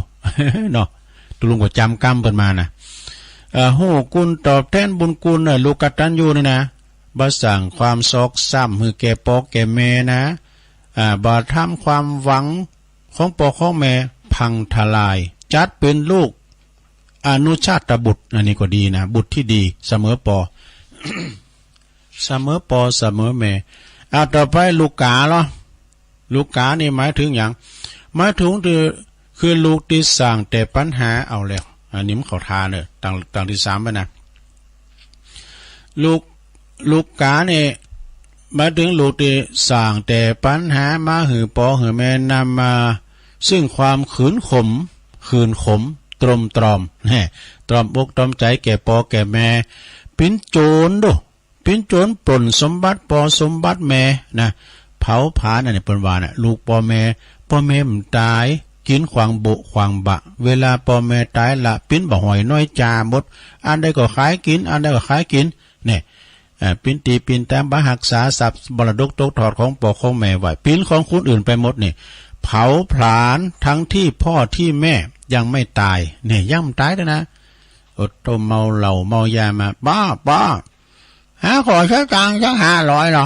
โหมนานโหมใจสุมาตโอ้คิดจะไปอย่างไปแก้มือนะเชี่ยงไปปันป่ายแล้วโอ้เพื่อว่าจะไปเข้าบ่อน ลูกกะนะลูกกาเนาะคล้ายกับลูกกาตีมีปีกกะขาแข็งกับพือปีกแล้วก็หนีบินหนีไปบับพึงบับปิ้นตีพึงปลาอาศัยเนี่ยเวลาว่าปอเมเจ็บปิ่นยืนอุ่นก็บ่มาพอบ่มากอยนะบางพองซ้ำหายไปกว่านั้นนะด่าปอตีแม่ไปเย็นลงเนอะโทษปิ้นบาปนะอันนี้กรรมทำกับปอกับแม่ติดโหจะโหลดมาดื่มต้องจัดหนาจัดนี่แล้วนะเลี้ยงใหญ่มาแล้วเต้าหงเต้ากามาทอดตุมลาขว้างไว้เสียจ้อยบอกคือทอดตัวเมื่อยามหนุ่มน้อยแม่พอคอยดูเจ้าอยากตุกเมื่อกลางคืนเย็นแม่กึดนั่งลูกหอบเจ้านงไหวกันว่าเจ้าลูกน้อยจะดุ้งตกใจแม่จักข้ามไห้ขวัญมาเน้อเจ้าแม่จักยามไอกัวนายลูกเต้าจะดุ้งตื่นเมื่อเวลาตื่นพักผ้าขี้เยี่ยวนายผ้าขี้เยี่ยวนายอีแม่ก็เอาไปซักตึงตากแห้งตึงวันเลี้ยงใหญ่มาแล้วมาม้วยจอมขวัญมีใจมอยดำปากข้าวสัวกล้ายามเมื่อประมาณแม่ก็ก้องหันหน้าหวังพึ่งบุญกุลยิ่งนักเลี้ยงใหญ่มาแล้วกายเป็นเพศยักษ์บอกคือทอดอันบุญกุลแม่ได้หอบเลี้ยงกำจูอุดหนุนแม่หวังเป็นกุลเมื่อยามแก่เท่าบุรูแม่ไม่ให้กะอันนี้เป็นเอาสำนวนเลยนะถึงไหน ลูก ลูกต่อไปลูกที่สี่ลูกเกาะเนอะลูกเกาะหมายถึงลูกที่เลี้ยงไม่โตนะเกาะกินกับปอกับแม่มาถึงเลี้ยงใหญ่อ่ะอย่างนี้ก็คืนหัวโหลงอย่างนี้ก็คืนหัวโหลงอ่ะเชื้อเท่าไม่ใจพี่ปออันพริกแห้งไม่เหรอเกลือไม่เหรอมันไปเกาะถึงเลี้ยงใหญ่สักเตอะนะเลี้ยงไม่โตไอ้เนาะเกาะปอเกาะแม่กินจนถึงวันตายวะซ้ำให้ยังก่อกรรมทำชั่วทำแต่ชั่ววะดูจักนำหือปอแม่ต้องไปเกาะลูกกงเยี่ยมถึงในตารางแต่กันเนาะซะได้เนาะอันนี้ลูกเกาะลูกกงนะซะได้ ไปเกาะไปกงลูกที่ห้าอันนี้ซ้ำหายเนี่ยลูกกวยนะนี่นะลูกกวยนะกวยนี่ก็ลูกกวยนี่หมายถึงลูกที่ห้านี่นะหมายถึงลูกที่ชั่วโฉดลูกบาปหนาดูเกิดมาแล้วก็ขาป้อขาแม่วะลูกเนรคุณเรียกว่าลูกทรพีเหมือนลูกกล้วยนี่ก็คือปอมันแตงปีหวีโผล่ออกมาแล้วปอมันตายแม่มันตายไปลูกกล้วยนะกล้วยนี่ก็มันออกปีออกมาเนี่ยปวดโธ่ปีมันน่ะบทวันนี้เจอแนววันนี้นะแก่ง12 เดือนเป็นลูกทรพีวัสดาญาโยม3ลูกประเภทหลังเนี่ยนะเปิดว่าเป็นอวชาตบุตรนี่อันนี้นี่เป็นบาปเด้อทีนี้ก็อูถึงตอบแทนบุญคุณของปอของแม่ในแนวทางเช่นการเล่งดูปอแม่มี2แบบเด้อศรัทธาคือเล่งกายแล้วก็เล่งใจเล่งกายก็หมายถึงว่าได้แก่แบ่งเบาภาระหน้าที่ของปอของแม่เท่าที่เฮาจะทำได้เช่นว่าช่วยเหลืองานบ้านงานจองนะหมดเล่งใจก็ได้แก่ความยกเอาใจทันบัดทำหือเปิ้นได้สบายอกสบายใจลูกหือมีน้ำจิตน้ำใจเล่งดูพ่อแม่เนี่ยเปิ้นว่าถ้าเปิ้นตายก็เล่งโดยกายถ้าว่าเปิ้นตายไปแล้วก็เล่งโดยใจก็หมายความว่ามันต้านคันเข่าคันน้ำไปหือเปิ้นพองนี่กะนะต้านโกเข่าโกน้ำไปหือกับปอกับแม่ที่เปิ้นลุ่มหายตายจากไปอันนี้เปิ้นเรียกว่าลูกกตัญญูเด้อกตัญญูกตเวทิตากุลต่อบิดรมารดานะก็จบเรื่องคุณปอคุณแม่ไปเนอะศรัทธาญาติโยมทั้งหลายนะจบลงไปนะคุณปอคุณแม่คุณปอ21คุณแม่12ถ้าคุณนางป้องกินอิ่มวันคำนะก็เป็นคติธรรมนำเสนอให้กับศรัทธาญาติโยมทั้งหลายเป็นขอคิดไว้เนอะอีแม่ก็ว่าโอ้ยเสียดายละอ่อนเขาได้ยินเนาะตัวเนาะก็เขารับเขาไปได้ยิน อันนี้มันพอกับคนนั้นพอกับคนนี้มันก็ว่าไปก็เป็นคติธรรมนะเรื่องลูก5 กอนำเสนอศรัทธาอย่าได้ฟังกันแต่เจ้าก่อนน้อมนำเอาศีล5ในพรรณนาของเมตตาบารมีธรรมพระเดชพระคุณท่านเจ้าคุณพระประชานาถมุนีนะอันเป็นเจ้าคณะอำเภอกัลยาณิวัฒนาวัดดอนจันทร์เชียงใหม่นี่เด้อสะดาเยอะตุลุงก็ค้นคว้าหันน้อยเนน้อยหนังสืออนุสรณ์นี่นะโอ้ยดีแต่สะดาแฮมซักวางนี่จะเอาครูบาวัดศาลาพวกนะครูบาวัดศาลานำแพพวกนะครูบาอินตากตปุญโญอันนั้นเป็นพรรณนาถึงคุดต่างๆเด้อ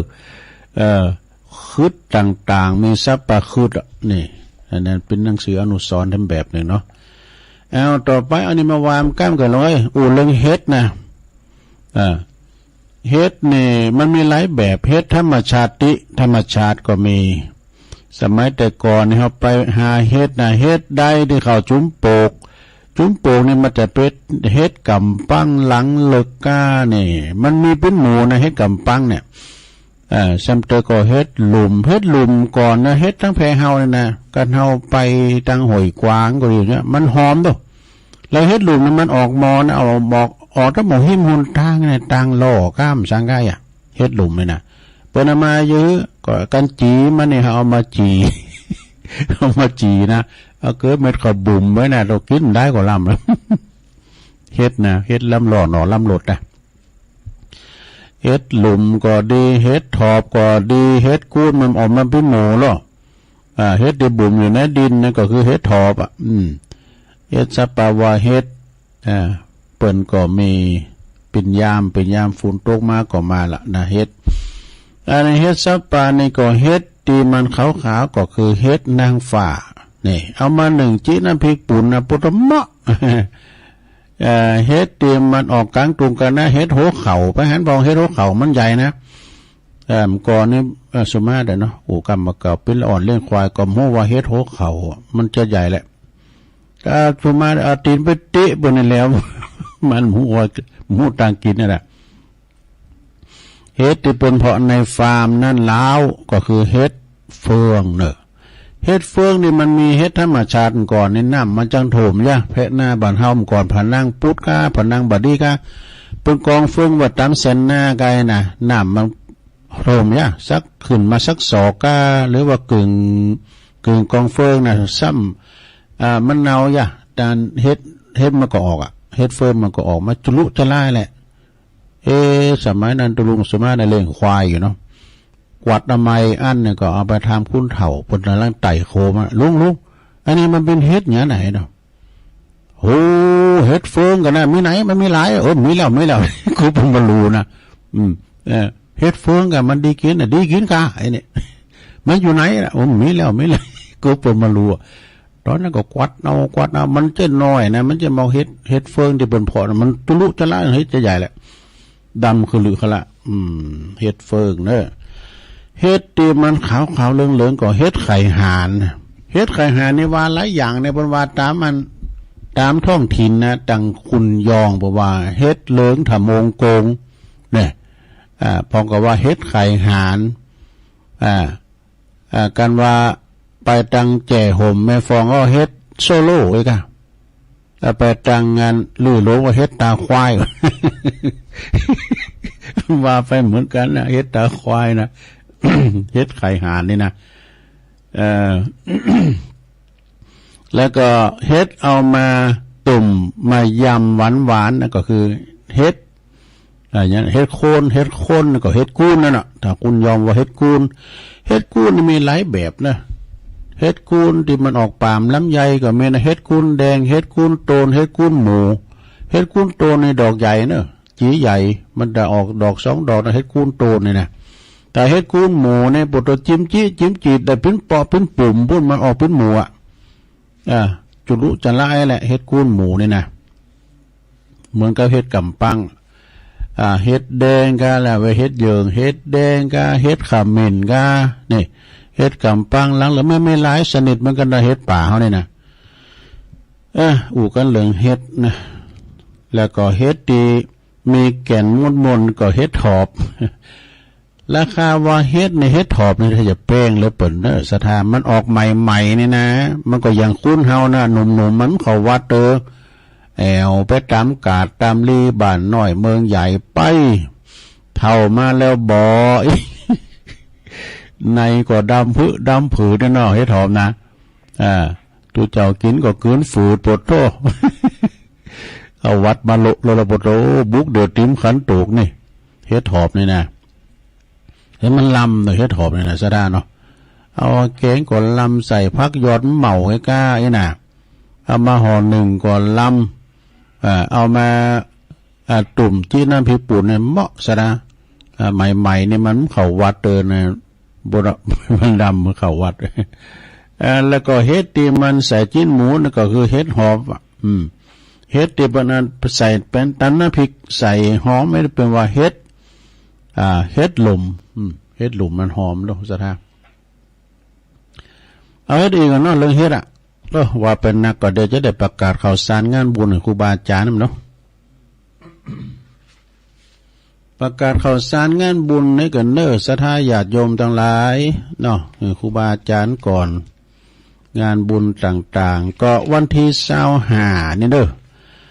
25 มีนาคมนี่ก็ครูบาอาจารย์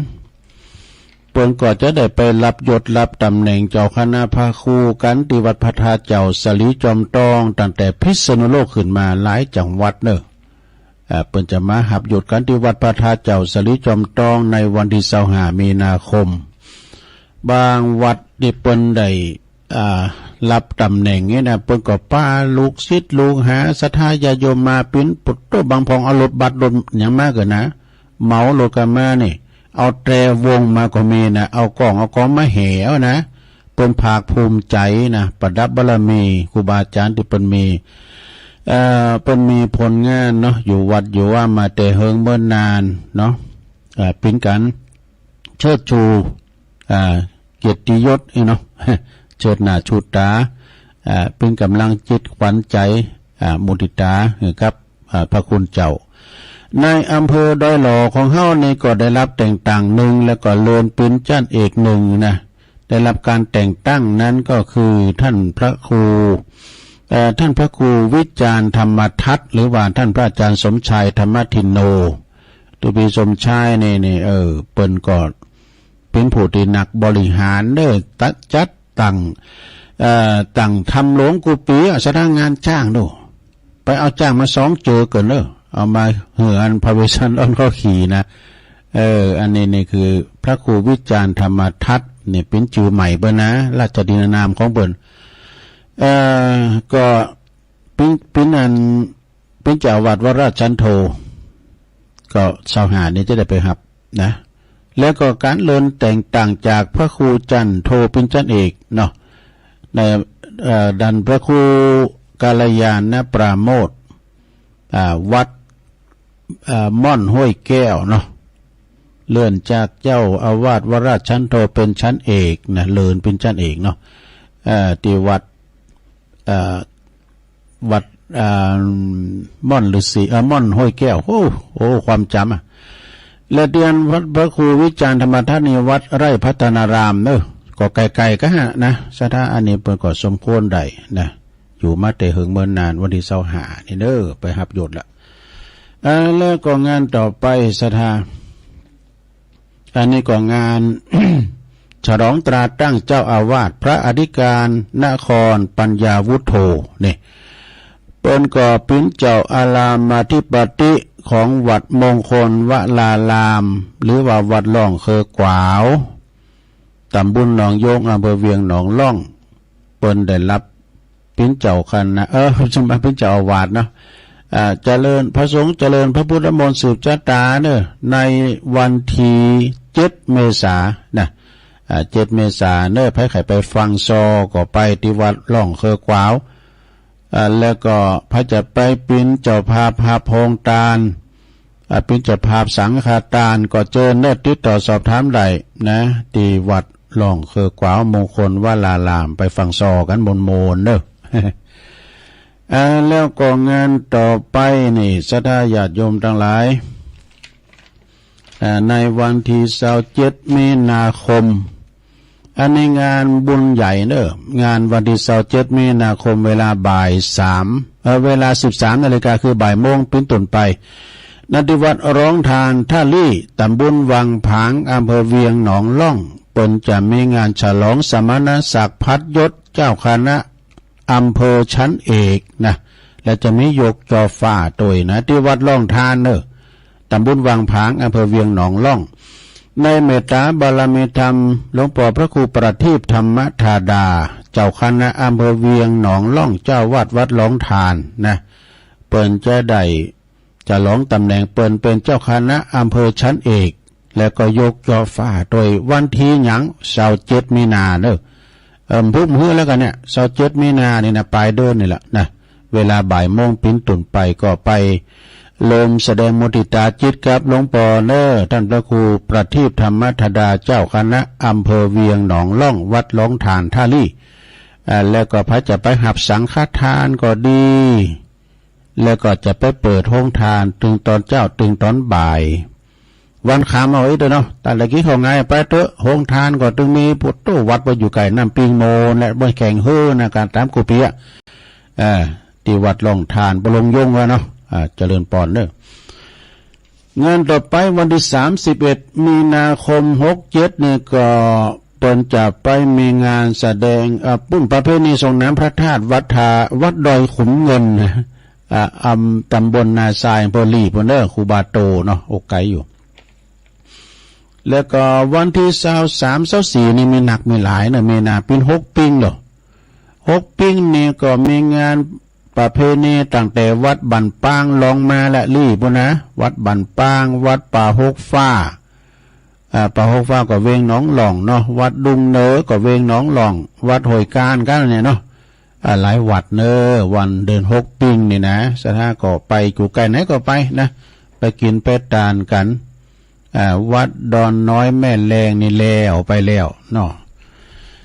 แล้วก็วันที่10 เมษายนอันที่เมษายนละนะงานทำบุญประเพณีสงน้ำพระธาตุเจดีย์แล้วก็สงน้ำรูปหล่อ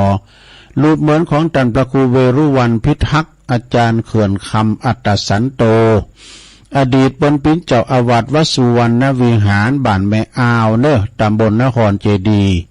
เปิ่นจะมีการทำบุญตานสังโหลงโดยสมโพธิเสนาสนะภายในวัดตุปิบินเปิ่นแปลงหลายอย่างเนาะ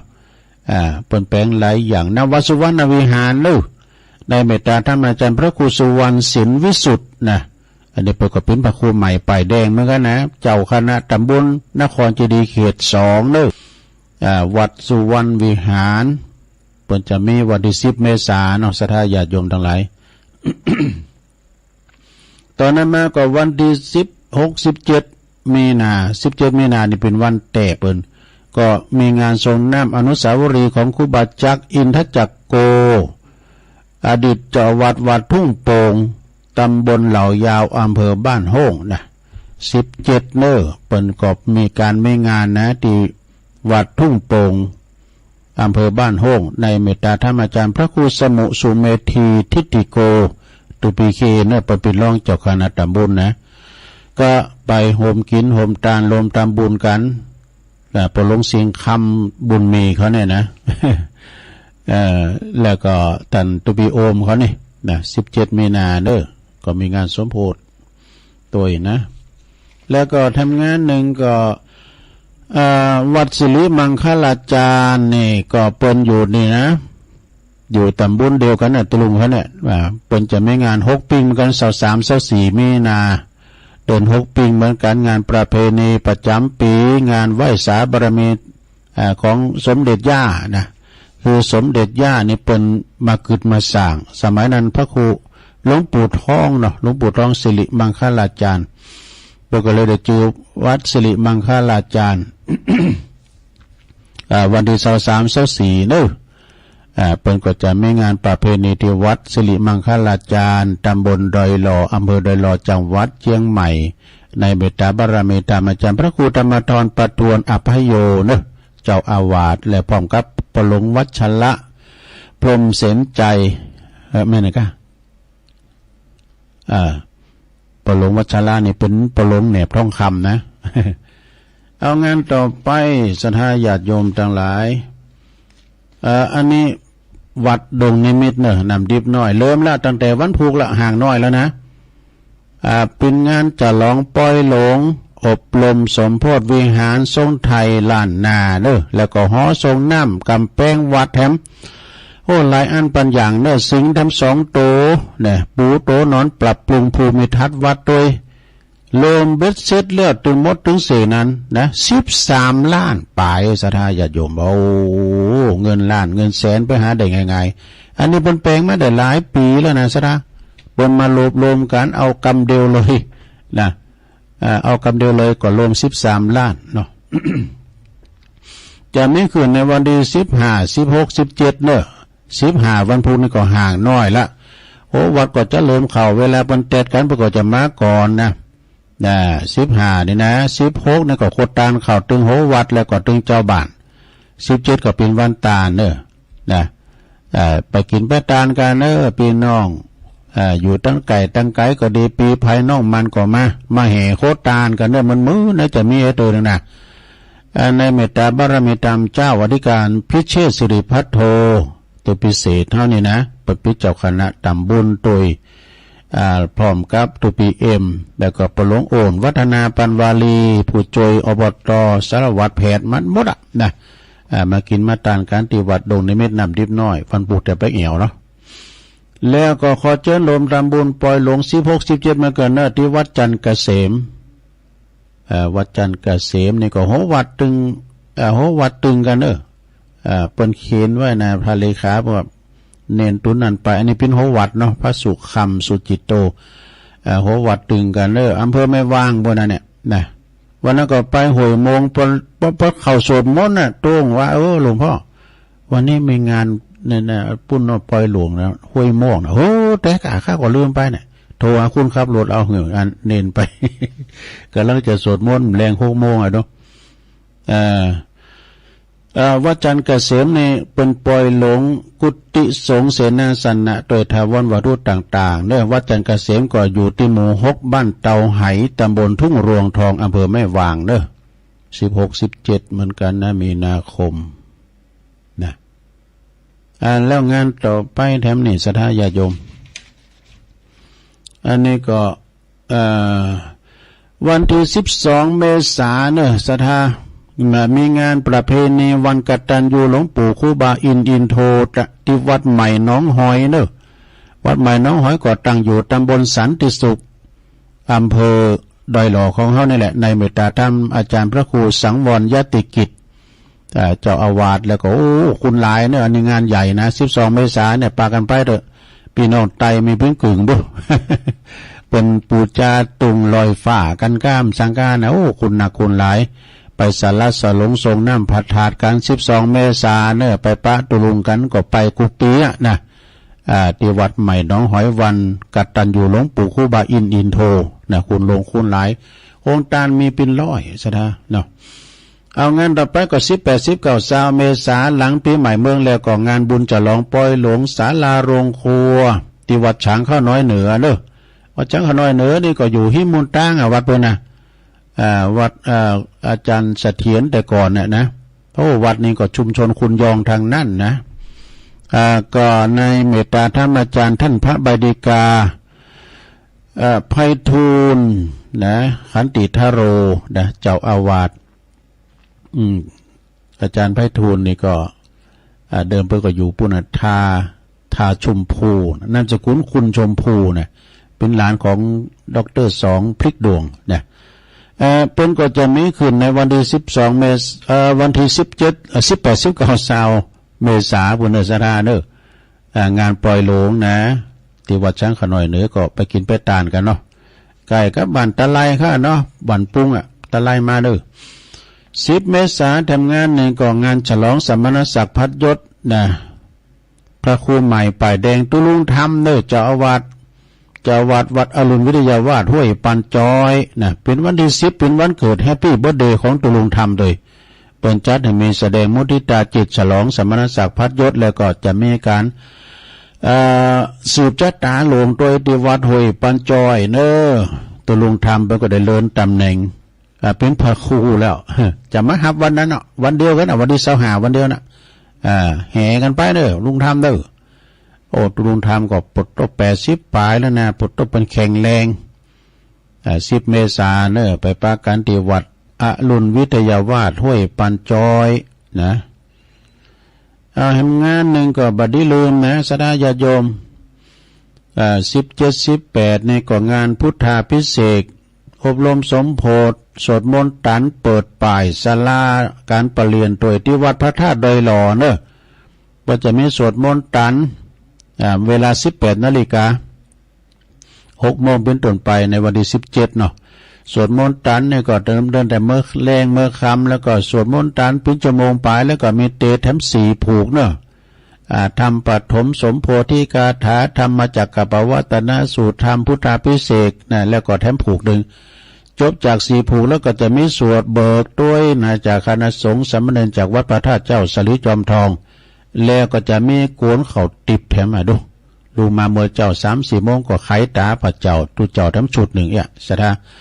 มีพระคุณเจ้ามีพระมหาเถระนุเถระเนาะมาอธิษฐานนางปกปุกเสกตัวงานบุญใหญ่นะศรัทธา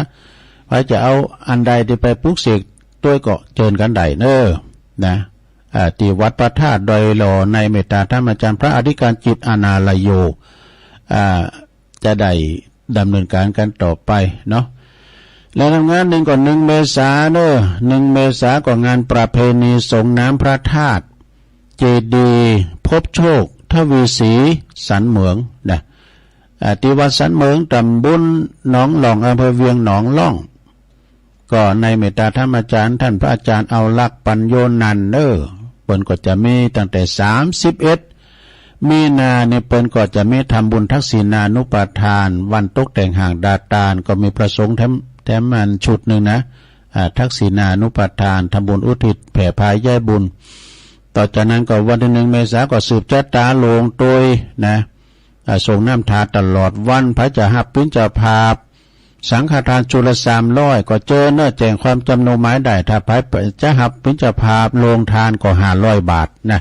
500 บาทติดต่อสอบถามได้เด้อติปลามติบก็โปรแกรมนั้นวิวัฒน์ปัญโยยอดเขาพุ่นนะพระอาจารย์เน้นหลักปัญโยนันช่วงนี้เปิ้นก็ไม่ได้ออกรายการนะเปิ้นดูแลแม่โยแม่เปิ้นก็บ่ไข่ซ้ำห้านสักตัวใดนะ80 ปลายเหมือนกันนะไม่ลงบางเนาะแล้วงานทำงานนึงนี่สถาญาติโยมทั้งหลายอันนี้ก็ปุ้นวันที่29พุ่นนะแต่ไปเดินบุญก็ขอเชิญรวมทำบุญยกพิธียกยอฟ้าอุโบสถวิหารจตุรมุขแล้วก็จะฉลองสมณศักดิ์พัดยศพระครูสัญญาบัตรนะพระในราชตินานามที่พระครูสังวรพระครูศีลสังวรเนอะคือว่าชื่อเก่าประกอบพระประหลัดบดินทร์ศีลสังวโรอาจารย์เบิ้มนะที่วัดเหล่าป่าตานตำบลช่างเครื่องอำเภอแม่แจ่มจังหวัดเชียงใหม่ในวันศุกร์ที่29 มีนาเนอะศุกร์ที่29 มีนาคมคือว่าเปิ้นก็จะมีการยกย่อฟ้าโดยจะร้องพัดยศโดยนะในเมตตาธรรมอาจารย์พระครูศีลสังวรหรือว่าพระประหลัดบดินทร์ศีลสังวโรนะที่วัดเหล่าป่าตานแม่แจ่มโบนาสถาก็ไปรวมแสดงมุทิตาจิตวันที่29 มีนาเนอะเวลา17:30 น.เพิ่นก็จะมียกย่อฟ้าโดยอย่างโดยก็วันค่ำวันที่27กับ27เวลาก็ตั้งแต่นั้นไปได้วันค่ำไว้แล้วนะวันที่29นะสุดท้ายของเดินนี่นะสถาก็ไปกินใบตาลกันเด้อที่วัดเหล่าป่าตานนะตุลุงก็ไปอยู่แล้วก็วัดอันนี้วัดหนึ่งนะสถาญาติโยมทั้งหลายวัดพุทธนิมิตวัดพุทธนิมิตนี่ก็คือเป็นวัดของอาจารย์หลวงพ่อพระครูอินทยานรังสีที่ปรึกษาเจ้าคณะอำเภอจอมทองครูบามาเด้อในเมตตาธรรมครูบาหลวงปู่เปิ้นก็มีการจัดร้องเสนาสนะไปในวัดก็คือปล่อยหลงเป็นอันหอไตรนะหอไตรหลวงปู่พระเดชพระคุณหลวงปู่พระพรหมมงคลเปิ้นมาก่อหากสร้างไว้ก็บัดแต้นแล้วเนาะเปิ้นก็ละสังขารไปหลวงพ่อเปิ้นก็สร้างต่อจนแล้วเสร็จเป็นปริปุนังจะมีการจัดร้องขันขึ้นในวันที่16 โคตานเข้าเนอะวันเสาร์ที่16 โคตานเข้าแล้วก็วันที่17เป็นวันตาลมีนาเนี่ยกะเสาร์หน้าเนี่ยนะไปกินไปตาลกันเด้อกับหลวงพ่อเฮาเอางานนี้ก็ทำงานหนึ่งซะแล้วก็จะไม่ได้ลืมเรื่องงานส่วนรวมก็คืองานฉลองอายุวัฒนมงคล6 รอบ72 ปี51 พรรษาในเมตตาบารมีธรรมหลวงปู่พระครูสุจิตานุรักษ์ดร.ครูบายี่แก้วเจ้าคณะอำเภอฝางเนอะเจ้าวัดพระพุทธบาทอุดมนำบ่อสาวานะแล้วก็จะมีการฉลองเสนาสนะนะพระวิหารพระเจ้าลายแข่งด้วยกัน พระธาตุเจดีย์อย่างนั้นหลายอย่างเนาะจากนั้นก็คณะของเขาในเปิ้นจะไปกันในวันที่20เนอะโดยจะไปพำนักพักนอนกันอยู่ที่วัดปางป้อย1 คืนในวันที่20นะวันที่20นั้นก็ตกแต่งห่างด้านต่างกะหันธรรมสัญจรที่หันเนอะตังเวงป่าเป่าก็น้ำเทียมโดยครูบาดอยอย่างกันเนาะตังลำปางก็ในเมตตาธรรมอาจารย์พระครูท่านพระมหานพดลนะสุวรรณเมธีเจ้าคณะอำเภอวังเหนือวัดบรรพตสถิตธรรมหาสมชาติเขาอีก ตั้งเฮาตั้งละปูนเชียงใหม่ก็นำทีมโดยพระครูอภิวัฒนวิกรมเนาะจะไปนอนการตีวัดปางป้อย1 คืนเนาะไผอย่าไปปักไปแป้งตุ่นแป้งช้างก็เฮาไปปักกันร่วมอ่ะที่วัดปางป้อยนะไปปักกันแล้วก็เฮาจะไปตานกันในวันที่21เนาะที่วัดพระพุทธบาทอุดมไปแสดงมุติตาจิตแทนธรรมาของเปิ้นงามศรัทธาเปิ้นสูงมากพอนะสีแดงอย่างนี้ว่าเดี๋ยวติดค่ำอยู่นะมีโต๊ะคิงกับ2 โต๊ะก่อนนะมีรองรับอย่างตัวงามแล้วก็ไผที่ว่าไปนอนก็ยิงตรงไปเลยวันที่21นะไปปักกันสัก8 โมงนะ9 โมงเพิ่นจะต้านแล้วนะ9 โมง 9 นาทีจะเริ่มประกอบพิธีทางศาสนากันต่อไปนะอันนี้ก็เป็นใบในมูลเนาะซึ่งก็ท่านเลขานุการเจ้าคณะอำเภอฝางก็เมตตาธรรมอาจารย์พระครูปลัดขจรศักดิ์กิติวันโนเนาะเปิ้นได้ส่งใบในมูลดีกามาอันนี้ก็เป็นข่าวสารงานบุญต่างๆเนาะศรัทธาญาติโยมทั้งหลายตัวลุงนำเสนอศรัทธาเป็นการกระตุ้นเนาะเป็นเรียกว่าเป็นการกระตุ้นการทำบุญกระจายบุญเนาะการวัดหันวัดนี่มีการไม่งานก็เขาก็จะได้ไปกินไปทานกันนะโดยเฉพาะก็วันพุกนี้ก็เริ่มแล้วเด้อที่วัดนำดิบดงนิมิตนำดิบน้อยเปิ้นจะไม่ห่างน้อยแล้วนะแล้วก็เปิ้นจัดกินจัดต้านกันหลายอย่างหลายตีหลายต่างเนาะตั้งเวียงเป่าๆก็วัดห่างต่ำเพราะฉะนั้นไม่ปล่อยลงด้วยนะแต่ผมได้ยินเด้อเพราะว่าอันส่งกระแสไปบ่ถึงอันแล้วก็ว่าแต่กับวันที่5 ที่ 6เนอะศรัทธาเนอะวันที่5นี่มอบโตวันที่6ก็โบสถ์เน้นหมู่นะที่วัดหนองเหงเนอะในเมตตาธรรมอาจารย์พระครูวรธรรมานาถเจ้าคณะตำบลสันติสุขพร้อมด้วยคณะสงฆ์ประจะบทเน้นหมู่กัน30-40 คนกันเนาะประจะปล่อยอันสั่งร้องบทเน้นหมู่เนอะที่วัดหนองเหงนะโคงแก้วอารามทั้ง3ในวันที่6แล้วจะสิ้นสุดโครงการสิกขาลาเพศกันวันที่12ที่วัดใหม่หนองหอยนะในเมตตาธรรมอาจารย์ท่านพระครูวรธรรมานาถเจ้าคณะตำบลสันติสุขนะลืมประกาศไปแล้วก็มีงานบทเล่นก่อนทำหลายอย่างวัดป่าปีตัวเนอะเดิน6 ปิ้งเนี่ยนะวัดป่าปีก็อยู่ในเขตตำบลศพแม่ขาอำเภอหางดงเนี่ยอันนี้ก็สกายร่วมใจกันเปิ้นจะมีการบทเน้นหมู่เหมือนกันเนอะที่วัดป่าปีนะตุลุงก็เป็นหนึ่งในสมาชิกว2 ว8เหมือนกันเนี่ยกำลังเปิดมือถือเนี่ยเนอะคุณยายจันแม่จันเลื่อนใสเนอะ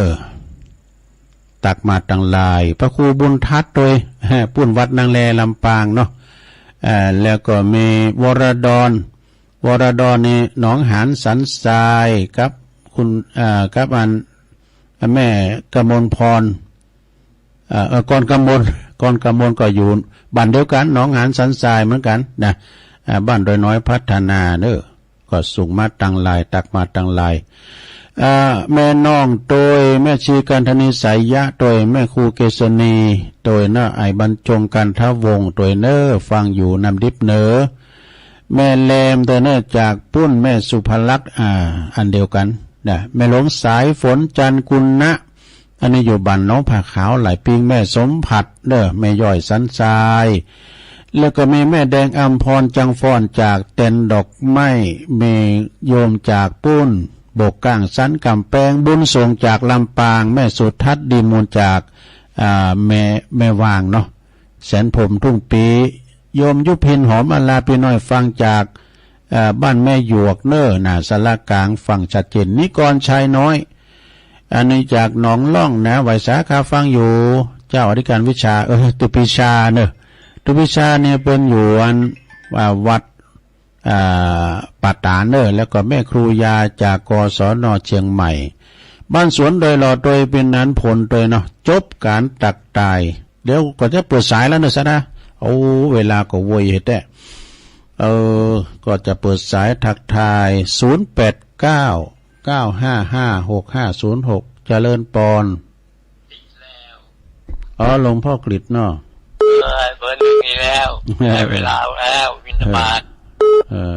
หลวงพ่อกฤษอ่ะเย็นอาจารย์เนาะ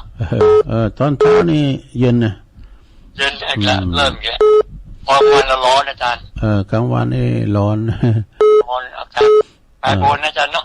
นั่นก็มันก็ไปตามอากาศปกติปีนี้เนาะครับยังไงไม่รู้ก็ทุกปีนะครับไหว้สาครับผมหลวงพ่อกฤษเจริญปอนไหว้สาเจ้าที่ในจันทีบัดจังวันเงินมันก่อฟังอยู่เจ้อฟังอาจารย์อยู่นะเจ้าแม่จันสีเนาะเจ้าแต่เนี่ยก็ดูนาตัวที่เป็นพิตานนั่นเห็นธรรมะเนาะ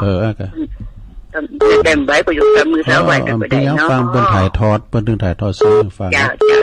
เนาะเป็นกันดีเจ้าเหมือนอย่างเขาเด็กไปเจ้าไปตั้งแม่วันโดยแม่วันเขาแม่เสมเขาน่ะบันกอกก็ฟังกันหลายเจริญปอนกราบไหว้สาเจ้าตะลุงแม่สีทอนเนาะ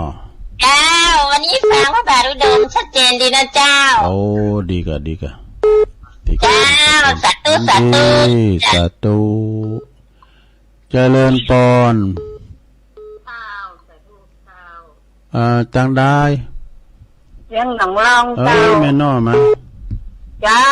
แม่น้อมตัดจ้างเนาะชัดเจนเนาะแม่น้อมแม่น้อมตัดจ้างยินดีนะแม่เด้อชัดเจนนี่เนาะเจ้าเจริญปอนมันมีพินเตอร์เจริญปอนเจ้ากาไปเจ้าแม่น้อยเนาะวันนี้คำยองวันละกรรมนะเจ้าลงมาบ่แล้วแม่น้อยกัดนะยอกไปคิดลุงว่ายอกอย่างเนาะยอกอย่างภาษายองภาษาไทยเตว่าอยู่ด้วยก่อนนะเจ้าสาธุแล้วเวลาใครหน่อยไปหน่อยพอธนัดครับผมอาจารย์พอธนัดมาครับผมฟังอยู่แล้วครับชัดเจนครับหมูสีโอ้คนละไอเงี้ยกระดำดูแห้งเป็นแบบเป็นฟองสลายเดี๋ยวฟังกันไปด้วยเนาะครับผมเป็นกำลังใจนะครับยินดีพอธนัดเจริญปอนจำพรรษาตะลุงนะเจ้าต้องได้โทรหาเมื่อละเจ้าโยงอยู่ปางห้องฟ้าเนี่ยมาได้เจ้าเป็นยังไงฮะเป็นสีเจ้าไม่สีเป็นสีเจ้าเป็นสีลังกาพินเจ้าไม่เป็นสีลังกาพินเนาะเจ้าจะฟังตะลุงกันนะเจ้าแต่มาได้โทรมาเจ้าเจ้าเป็นกำลังใจให้ตะลุงนะเจ้านี่หลายๆเนอะเจ้ากันไว้สานะเจ้ารฟปะฮุฟ้าคุณไก่คุณหิมกันเจริญปอนสุดแต่เจ้าอยู่ยายพรเนาะบัวแดงสันกำแพงเชียงใหม่ฟังชัดเจนดีนะแม่สาธุ0899555650 สายต่อไปทำสายเจริญปอนว่าจากเจ้าลุงสาวคุณตะวันเนาะได้ปอนหลายรอบแล้ววันนี้ได้กำลังใจทุลุงเนอะยินดีหลายเนอะสาธุนะครับมันอากาศมันร้อนนะเจริญปอนเจ้าตะลุงฟังอยู่เนอะมันไหลน้อยแม่น้อยเจ้าแม่น้อยอุดุเดียเจ้าอันนี้ลำปางนะเจ้าฟังการต่อเจ้ามาละเจ้ายินดีได้แม่น้อยเนอะเจ้าสาธุเจ้าเจริญปอนเจริญปอนขอบพระศาสเจ้าแม่สมภารเจ้าฟังแต่เจ้าแล้วเจ้าแม่ยอดสันทรายชัดเจนดีลุงเดี๋ยวเจ้า กำลังใจให้เจ้าดีเนอะเจ้าสาธุเจ้าปะบุญตันสุดท้ายปะบุญตันครับใบสาธุลุงชัดเจนดีเนาะป่ะครับชัดเจนฟังอยู่ในนั้นเลยเดี๋ยวยินดีหลายๆเลยอาจารย์น้ำมอสาวาวันนั้นลุงไปไปเนาะไปกัน ยินดีเนอะใจนะท่านเนอะตูเอาให้ตาอีกันเด้อทวนสายก็มีหลวงพ่อกฤษปางโมแม่จันสีบ้านมะกอกแม่สีทอนชัยปราการแม่น้อมตัดจ้างเวียงหนองล่องแม่น้อยกาดนัดบ่อปอดธนัดขวงเป้าหมู่สีจอมตองแม่เพ็ญศรีลังกาพินบ้านประหกฟ้าเด้อยายพรล่องวัวแดงอุ้ยสาวคุ้มตะวันแม่น้อยอุดดีจากลำปางบ้านไร่นาน้อยแม่สมพัดแม่ย่อยสันทรายปอบุญตันป่าไร่จากเจดีย์สามยอดเนาะโอ้จบเวลาพวกเจ้าปักกันใหม่เด้อเวลาเดียวกันเนาะนำรายการจากลาศรัทธาไปก่อนโจดีไม่ใช่เหมือนกันจุโคนจุตันจัตตาโลธรรมาวัฏตันติอายุวันโนสุขังปะลาง